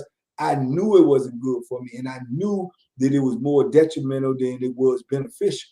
So I had to look at that situation, man, and just tell myself, man, this ain't what I want to be doing, man. This ain't what I should be doing. And most of my problems came from those type of situations, So when you take a self-evaluation and you look at yourself and you realize, man, this ain't where I want to be, this ain't what I should be doing, then you get a better grip of who you are, man. You get a better understanding of who you are. So I cut all of those things out, man. I cut them out. I stopped drinking in there. I stopped gambling in there, man. And a lot of people, man, know me for gambling all the time, man. We just shocked, man. Like, man, what you doing? Man, why you ain't gambling, man? You ain't playing no poker or nothing, man. I'm like, no, man, I'm good. And it also, like I said, it taught me to be disciplined. Right. It taught me that, nothing is stronger than my mind. Right. If I tell my mind I'm not gonna do it, I'm not gonna do it. And then when it came time to make a parole, and I seen dudes going home and dudes that was locked up long as me or longer than me, and dudes that had, put in work like I did in prison, and they getting out. I'm saying, hold up. What about me? Right. So I said, I got to put all this stuff aside. I got to try to focus on trying to get out here. So I got proactive, man. I started, studying. I started, researching. I started going to the library every day. I substituted all of those negatives with positives. I started researching. I said, well, okay, I'm going to create me a program. I'm going to try to work my way out of prison. I'm going to try to create something of substance, something that I have to offer, something to show that I'm, valuable to, society, to try to get out. And, those things played big dividends for me, man. And then the bittersweet part about it is when all of it did play out and all of it did help and I did eventually, I'm like, man, I probably could have got out sooner had I took that proactive mindset. You know what I'm saying? Had I did all those things that I was now doing, So, but most definitely, man, you go into dark sides, man. I'm just glad I didn't go too deep. I'm glad I didn't get into nothing that I could not get out of. And I mean, like I said, I'm blessed, man. I acknowledge that every day, man. I'm blessed. I'm blessed to even be out here. And like you said earlier, man, and whether you realize it or not, that was a very, very accurate statement, man. I'm lucky to be alive, my brother. Right, man. You are, man, because many of them don't make it. Many of them either delete themselves or they die because of old age. And Yeah. man, when I think about the song, Baker, when I go back to like the 80s, I'm thinking about 87. So 87, man, I was a freshman in high school because I'm 50. So I was a little skinny freshman, man. Supposed to be a sophomore. But Right. I was about 87, 80, I was like 14, 15, man. And that seems ancient, man. Salt and pepper, earrings. Yeah, man. And Yeah. I just don't know how you were able to go do all. I mean, I know there were times when you would look through that little corridor, that about 7x7 or 8x8. And as a man, I know you want your woman. I know you want that. And I just don't see how. Yeah, it'll do it. Would, yeah. You got to evolve and adapt, man. Cause damn, you don't, man. I took this course one time, man, and it played. Like I say, one thing about me, everything I ever read or seen or heard that was profound, I have the ability to try to lock it in my brain and process it and analyze. But Right. I took this course one time, man, a stress management course, and I never forgot what it said, man. In most situations or any situations, you have to learn how to adapt, cope, and adjust. And I used to always tell myself that when I got in critical situations, you have to adapt, cope, and adjust. You know what I'm saying? And I try to do that with everything, man. You know what I'm saying? And like I say, people don't realize the power or the strength that they have until you have to. You see what I'm saying? If you would have asked me, can I do 33 years? Can I go that long and don't have a woman? Can I go that long and don't be around my friends? Can I go that long and don't be around my loved one? I would have said, are you crazy? Right. You know what I'm saying? Because it seems like an impossibility. Right. You see what I'm saying? But one thing I preached to, and I had the program that I had created in there, I did create a program before I got out. It was called Rehab. And the acronym for that was Reevaluating Habits and Behavior, right? And within my program, I used to say to myself, I had a chapter in there to say force versus choice. Right. And I always say, never put yourself in a position where you are forced to do something that you could have did by choice. Right. And that's what happens when you're in prison. When you're in prison and they say you can't smoke, you got people out here on the street that they go through getting gum and nicotine and getting coached, all of this stuff to try to keep smoking because they can't do it. They think they can't do it with their own willpower. But then if you're in a position where they make you do it, then you do it. So you can do these things on your own free will. You got a man that you could tell him on the street. I use these as examples in the program that I had. You got a man, any man that you know that you tell on the street that's sexually active, and you tell him that, listen, you got to go 10 years without a woman. And if you can go 10 years without a woman, I give you $100 million. Every man is going to tell you he'll do it, but 99.9% of them is going to try to cheat and think they can get away with it, do it. But, because in their mind, they feel like that's an impossibility. But when you're forced to do it, you see that you can do it because you have no choice. There's no choice, right? Mandatory is mandatory. If it's mandatory, you know what I'm saying? Virginia is not a conjugal visit. It's not a conjugal state. So you don't know what you can do until you absolutely positively have to do it, man. So you should never put yourself in a position where you are forced to do something that's in your own willpower, especially if that thing that you're being forced to do is going to be at your own liberty. Right. You see what I'm saying? So that's just a part of it, man. Yeah, if you'd asked me, could I do all these things prior, I would have said the same thing everybody else say. Are you crazy?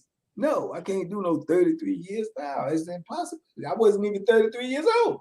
Right. Banky, the gospel said that faith is the substance of things hoped for, but the evidence of things not seen. Absolutely. I'm gonna bring this clip up, man. This show I think you were on, and I'm gonna think the guy life after prison.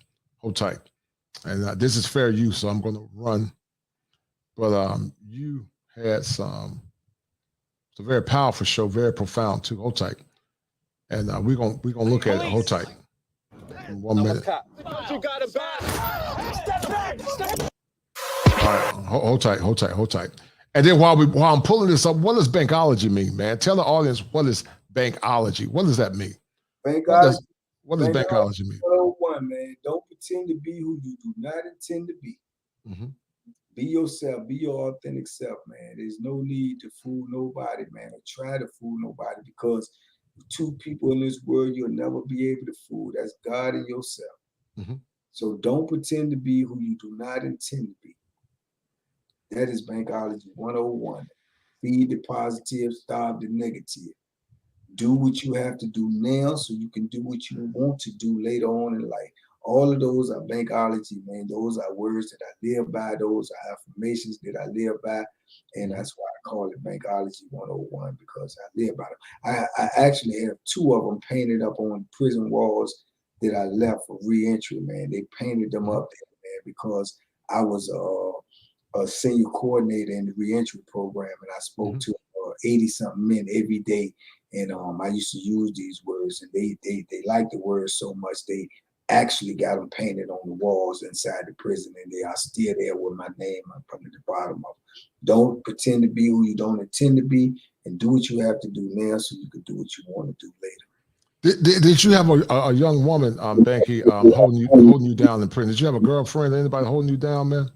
When I went to prison, I was married. I was married when I went to prison. You know, it lasted for a good minute, and then, you know, like I say, the pressures of prison and being in a relationship when you're in prison is, you know, when you're young, you can't understand it. You don't want to understand it. You can't see it. But it's a lot of pressure to put on someone that's not incarcerated and has not made the mistakes that you've made. So, you know, it fizzled out, and, you know, and then we ended up getting back together, actually. And, you know, to this day, we're best friends, man. We're good friends, and it's an important person in my life. But yes, I was actually married when I went inside. Okay, married. Well, you went in when you was 18, right? No, I went in at 20. I actually you were a baby. Yeah. I actually got married when I was in the jail before I actually went to prison. And yeah, man, and that messes with a man's head too. If you know you got a wife outside and you thinking about she's sleeping with another man. How did you cope in that aspect, man? Because I think that's like woo. The hell of thought of another man entering your woman, it messes with your head. How did you deal with that, man? Man, beating people up to get on the phone, you know. Beating people up to get on the phone, man. You want to be on the phone all day long. You want to know what's going on out there in the world. You want to talk to your wife. You want to, all of that, man. You know, it's rough, man. It's something that, like I say, I tell young fellas all the time, man, if you like women, man, and you like your wife or your girlfriend and your family, don't go to prison, bro. Because it's gonna drive you crazy wondering what someone else is doing, wondering who they doing, if they doing, where they at. Because all these things are just words to you now. Because you can only go by words. You can't see nothing. You can't be involved in nothing. Right. Only know what you're being told. So it's a tremendous feeling of overwhelming grief, man, and overwhelming anxiety. Yeah, man. Yeah, man. Yeah, it is anxious. I'm gonna run. This is fair use, Bank. I'm gonna go by and review that show you did. How much time you got, Bank? I'm gonna hold you up. How much time you got? I don't know. I probably got about 10 more minutes, 10, 15 more minutes. Okay, 10 more minutes. Okay, perfect. All right. So I'm gonna run fair use. Hold tight.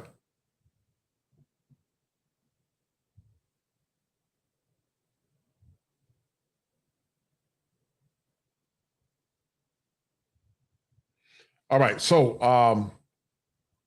we're gonna run a little bit of this. I ain't gonna start back to the emotional part, but fair use. This is the guy you was with, life after prison. All right, so hopefully they're gonna like this one as well. We're gonna change things up a little bit.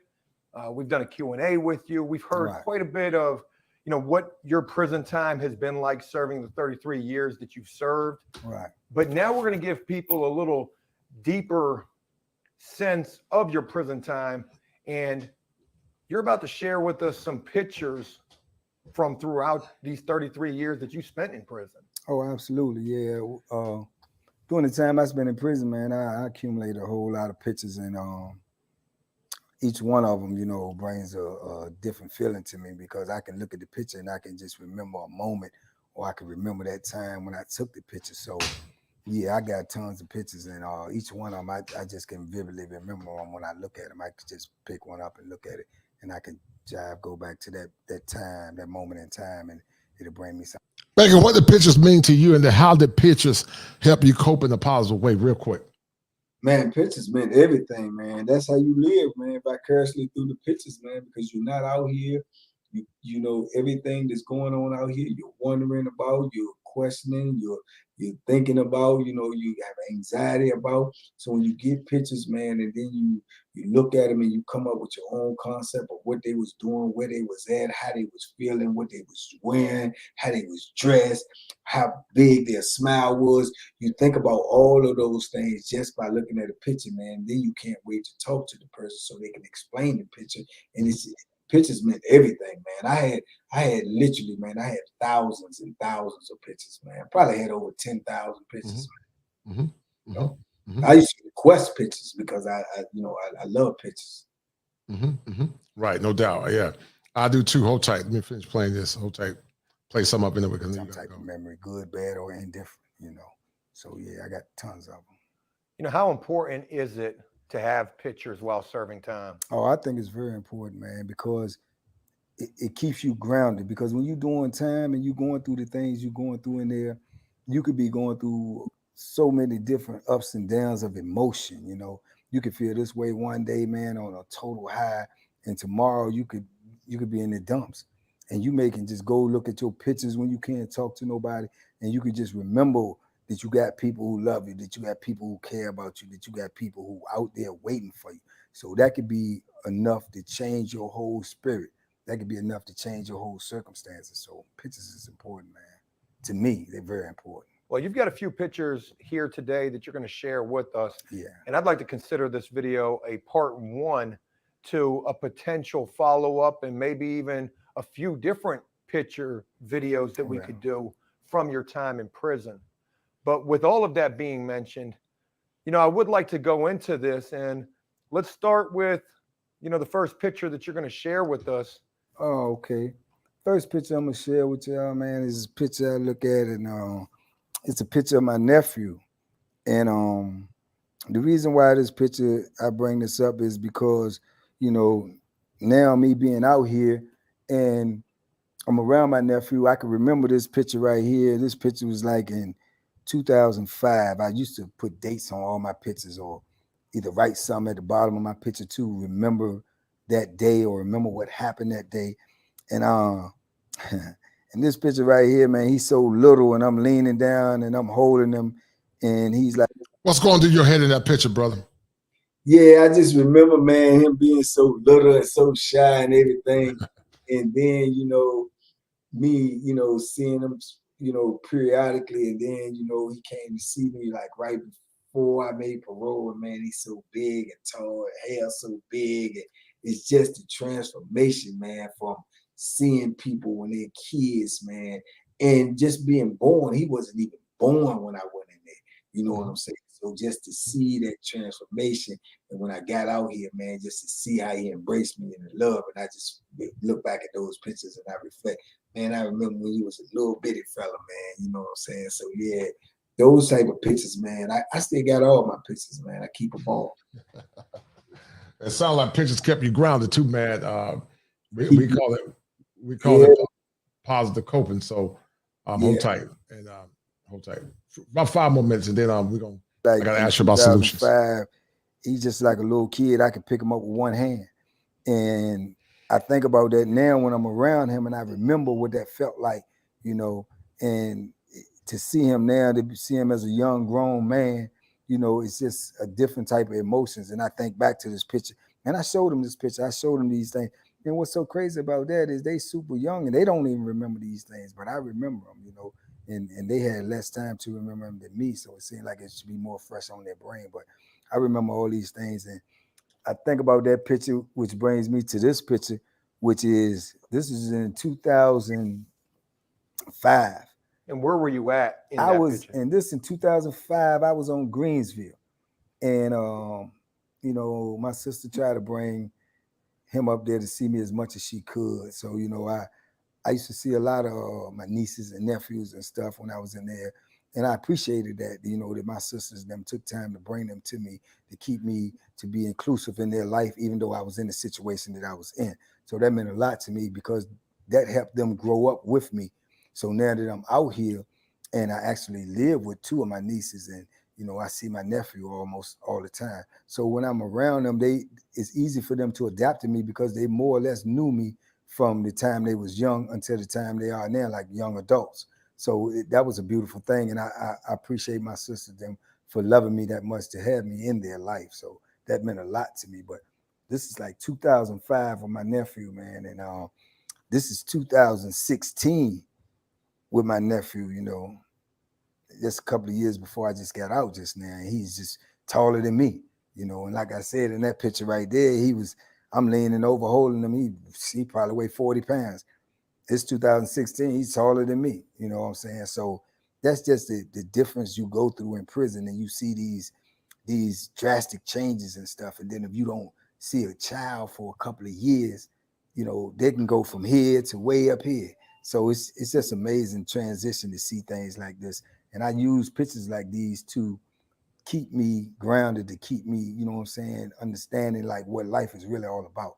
And what life is really all about is your family and the people who love you, that's true. You love. Right. That's what it's all about. Everything else we doing is just, you know, it's just killing time. But life is about your family and the love you have for your family. And the Baker, what happened to family, man? You said something very profound, and I totally agree with you. Family is the epicenter or the epigenesis to a vibrant community. What does family mean to you? And at 53, I believe, in a loaded question, what does the next Miss Right look like? Yeah. Well, I'm 55. You know, 55. You look good, man. Yeah, I appreciate it, man. I'm 55, man. And family, like I say, family means everything, man. You know, and the next Miss Right look like, you know, somebody who understands who I am, understands where I've been, and understands where I'm trying to go. You know, and that can come in any package. That's what they look like. They need to understand who I am, you know, who I've been and where I'm trying to go, man. That's the most important thing. And, you know, my family, man, my mother, my kids, my grandkids, you know, my sisters, my brothers, you know, that's number one in my life, man, because like I say, those are people that I removed myself away from their life, man, for so long, and they were still here to receive me when I came back. So, you know, that's what's really important to me. That's what life is about. And then my grandkids, man, you know, what I couldn't be there for my kids physically, I can physically be here for my grandkids. I can physically give them the attention, the, you know, love and the support that I wanted to give my kids, but I was unable to because of my conditions. So, you know, because your conditions, right. Right. So I do all I can, man, to be physically involved in my grandkids' life, man, you know, as I would have been, you know, in my kids' life had I had the opportunity, you know. Right. Shout out to Dr. O. That's my friend, and your friend as well. Shout out to Dr. O. Dr. O for putting this connection with them. I appreciate it. Yeah, man. Yeah, I'm gonna have to come over. I'm gonna have to come over and show you some love too, man. Normally, man, my shows be popping, man, but I don't know what it is. Go back to what you and I said, man. Anything pertaining to positivity. Yeah. But don't you just gotta keep fighting a good fight, man. Yeah, man, I might have to get a Bethlehem on some of them, man. They don't want that. No, I'm just having fun, man. I'm having fun. Real quick, I'm gonna finish playing a couple more minutes, man, and then I'm gonna end the stream, man. But I really appreciate you coming on. And Sure. Banky, you know, you talk about the inmate tales. Maybe we can do a show on your channel talking about the life of an officer, and you can ask me questions. Absolutely. And you can interview me about the life of being a CO. Because I did get to have some questions about CO. I was asking, did COs provide support for you when you were in prison? Did they provide some support? And I think you were saying like maybe in your 35 years, only 15 were actually good people. What was that about? Yeah. I can honestly say I only met a rare select few, man. It was really genuine. It was really, you know, had my best interests at heart, man. And I guess that was because, you know, they acknowledged me as a human being. They acknowledged me as a person. They acknowledged me as someone of substance. And most people don't get that opportunity when they are CO because they already prejudge you. They already look past you. They already look over you. They already have a narrative about you. You understand? So I do appreciate the ones that I met, man. It was, you know, and when I say I use that word because that's what I really look at. The ones that acknowledge me as being a human being, man, not a number, not a convict, not an inmate, but a human being. Mm-hmm. And it was real, man. But the ones who did, they know who they are, and I appreciate them. No doubt, no doubt. I want to ask you this question, man. I'm gonna play a little bit more of this clip, and I'm gonna let you go, man. Hold tight. The moments you make and things you share with them. That's what life is about to me, anyway. You know. So, where were you at in 2016? In this picture? In 2016, I was in the same place that I made parole from. I was in Nottoway. Yeah, I was in Nottoway, man, and this is my second trip to Nottoway as well. You know, I was up there earlier, you know, probably like in 99 or something. When they had the boxing going on real good, it was nice up there then too. And I used to love it, you know, because I was fighting and everything. So it was beautiful. But it turned out to be a good institution for me because, like I said, I made parole on there. So that's going to always be in my memory that I was at Nottoway when I made parole. And when you're trying to make parole and you waiting all them years and you, I'm sorry, hold tight. Hold tight. I didn't even know when you make it. I didn't even know it was showing. I apologize, man. I didn't realize it was showing. I apologize. Yeah, so Nottoway I'm busy looking goofy, man. And it showed. I thought you guys saw it. I apologize. Yeah, I look at this picture right here. It brings a ton of emotion to me. I apologize. This is 2003. And it's a picture with me and my daughter, and I hadn't seen my daughter in probably, man, it might have been 8 to 10 years. Now, Banky, was that your daughter and her husband? No, that's me. That's you? That's me and my daughter right there. That don't look like you. Yeah, that's me. Oh my goodness! Wow, yeah. Wow! It don't look like you, man. Hold tight. You know, it might have been 8 to 10 years prior to this. So this picture right here was very emotional for me, man. My wife, or my ex-wife now, but my wife at the time had went and got my daughter and just brought her up there to me and surprised me. And it was a very emotional day, a very emotional visit because I hadn't seen her, and it was just unexpected. It just was one of the greatest surprises I had, you know, especially in the condition that I was in. And I just walked in there, and I'm walking up to the table where my wife was, and then I sat down and I was talking to her for a minute, and she was looking all strange, and I was wondering what was going on. And she was looking behind me, and I turned around, and my daughter was just standing right behind me, man. So yeah, that was an amazing time, man. So we had a wonderful visit, man, and we reconnected and started building on our relationship. So yeah, this is a very sentimental picture right here to me. You know, I remember these days like it was yesterday. You were on Greensville as well in that picture? Yeah, I was on Greensville. I was on Greensville more than I was anywhere doing this incarceration. I was on Greensville 3 times. I was on there one time, and I left in the mid-90s, maybe 98. I'm going to ask you this question, man, and we're going to stop it here because I know you got to go. I don't want to take your time, but I really appreciate you coming on, man. You're an awesome brother, man. You have definitely went through a radical transformation. But I'm going to ask you 2 things. What role does faith play in your life then and now? That's the first question. And then I'll ask you the last question, and I'm going to let you go. What role does faith play in your life back then and now? And then I'm going to ask you another question, and then I'm going to let you go. Faith played a major role in my life, man. Had I not had faith, man, I wouldn't be here to be talking to you, man. It played a major role then, play even a bigger role now because, like I say, man, I know my life ain't finished. I know it's just starting, man. And you know, I have faith that I go on and I do some things that have some impact in people's lives, man. When you look at women, when you got incarcerated back in the 80s versus women now, what was the biggest change that you saw that really shocked you? I know you probably heard about what was going on in the streets, but when you see women now, because you and I grew up in a time where women were more ladylike, but when you look at women now, Bank, and compare it to women, you know, of the past. Like they were still more lazy. Like, people were doing stuff and, they were more quiet and sneaky with their stuff. But when you look at modern women compared to women when in the 80s, what's the biggest difference that you see? Oh man, their aggressiveness and the way they dress. Those things right there was unheard of when I went to prison. They very, very aggressive, man. They also more so like, to me, as aggressive as a man was when I went in. Mm-hmm. And the way they dress, man, I've seen stuff out here, man, that I thought you only wear at what you call it, swimming pool. Swimming pool, right. The beach or something. They were these out in the street, in the supermarket, in the grocery store. I'm like, man, yeah, it's crazy. You know what I'm saying? So yeah, that's the big difference, man. Their whole attitude is different, man. Their approach is different, and definitely their dress. Yeah, real quick. So listen, this is the part of the show, and I'm gonna let you go. Hold tight. This is the part of the show where we find solutions.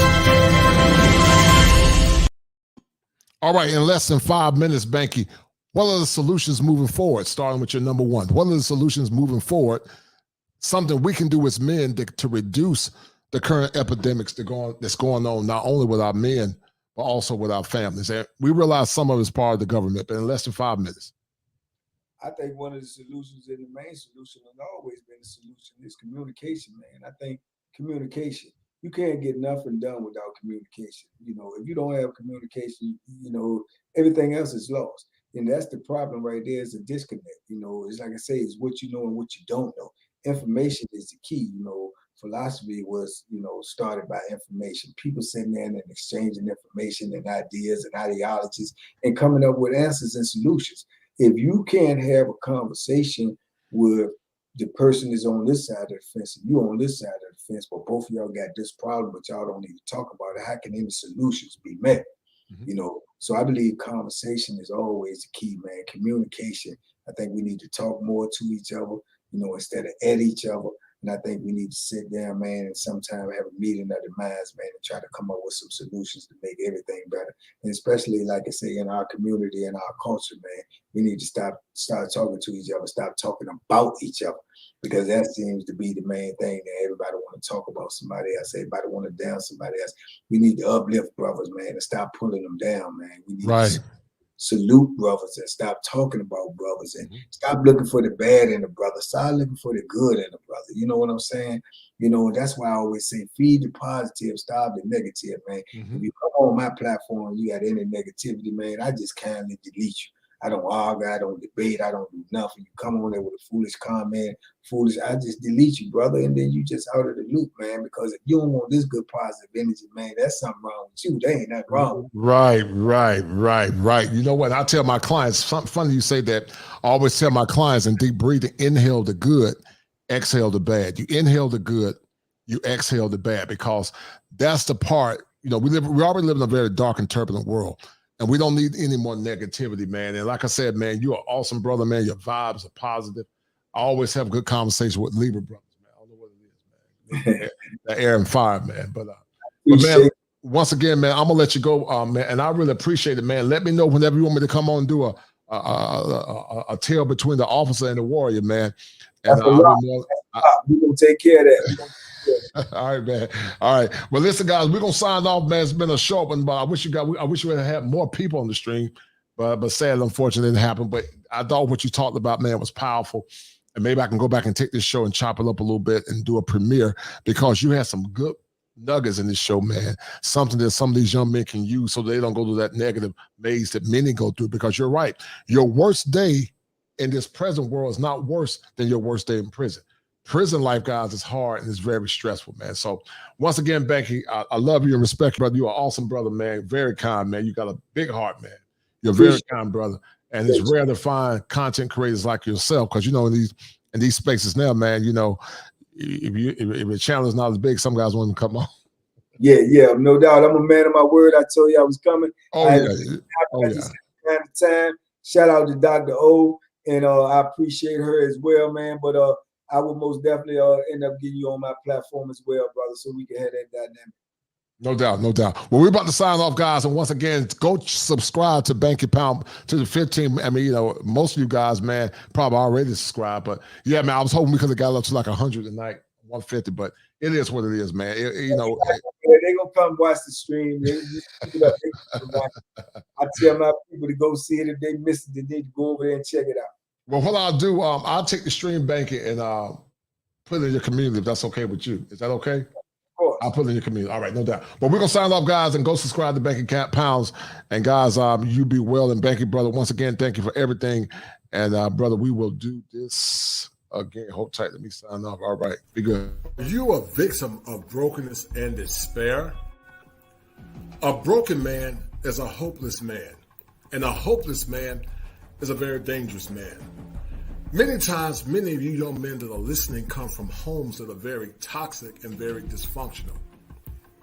And because of that, many of you have deferred your power in many ways to the point it's led over into your social life and many times led over into your relationships. If you guys are dealing with mental health pathologies, conscious and unconscious, come see me at kosherclinician@gmail.com. That's kosherclinician@gmail.com.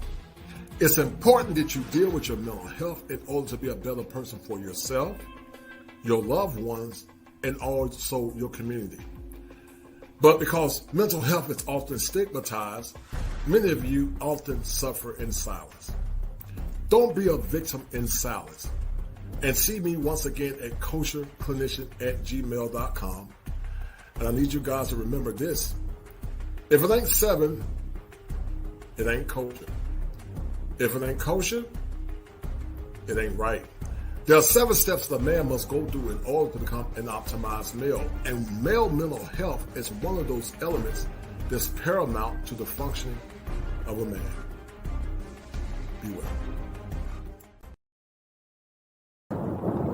Who told you that you can rise from the morass of your current situation? Who told you that you had to be a slave to the pain of your past? Who told you that you had to settle for mediocrity in this current culture called America? Who told you that you couldn't change your mind? Talk to me. Now's the time for empowerment. And I'm not the Reverend Knight. I'm the kosher clinician.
addicted to you. All of my attention I've been giving to you. Caught up in my feelings, I got feelings for you. Caught up in my feelings, I got feelings for you. On my mind, I can't lie. On my mind, I can't lie. Pull you down till you dry. Pull you down till you dry. All the time, ease my mind. All the time, ease my mind. I know that you're dangerous, I'm addicted to you. I might rent the Lambo and go drive it like it's stolen. I've been living wild, I'm just going through the motions. Stumbling out the Uber, grab my hand, gave me the notion. Swimming in your water, but it feels just like the ocean. I can't lie, I've really been addicted to you. All of my attention I've been giving to you. Caught up in my feelings, I got feelings for you. Caught up in my feelings, I got feelings for you. On my mind, I can't lie.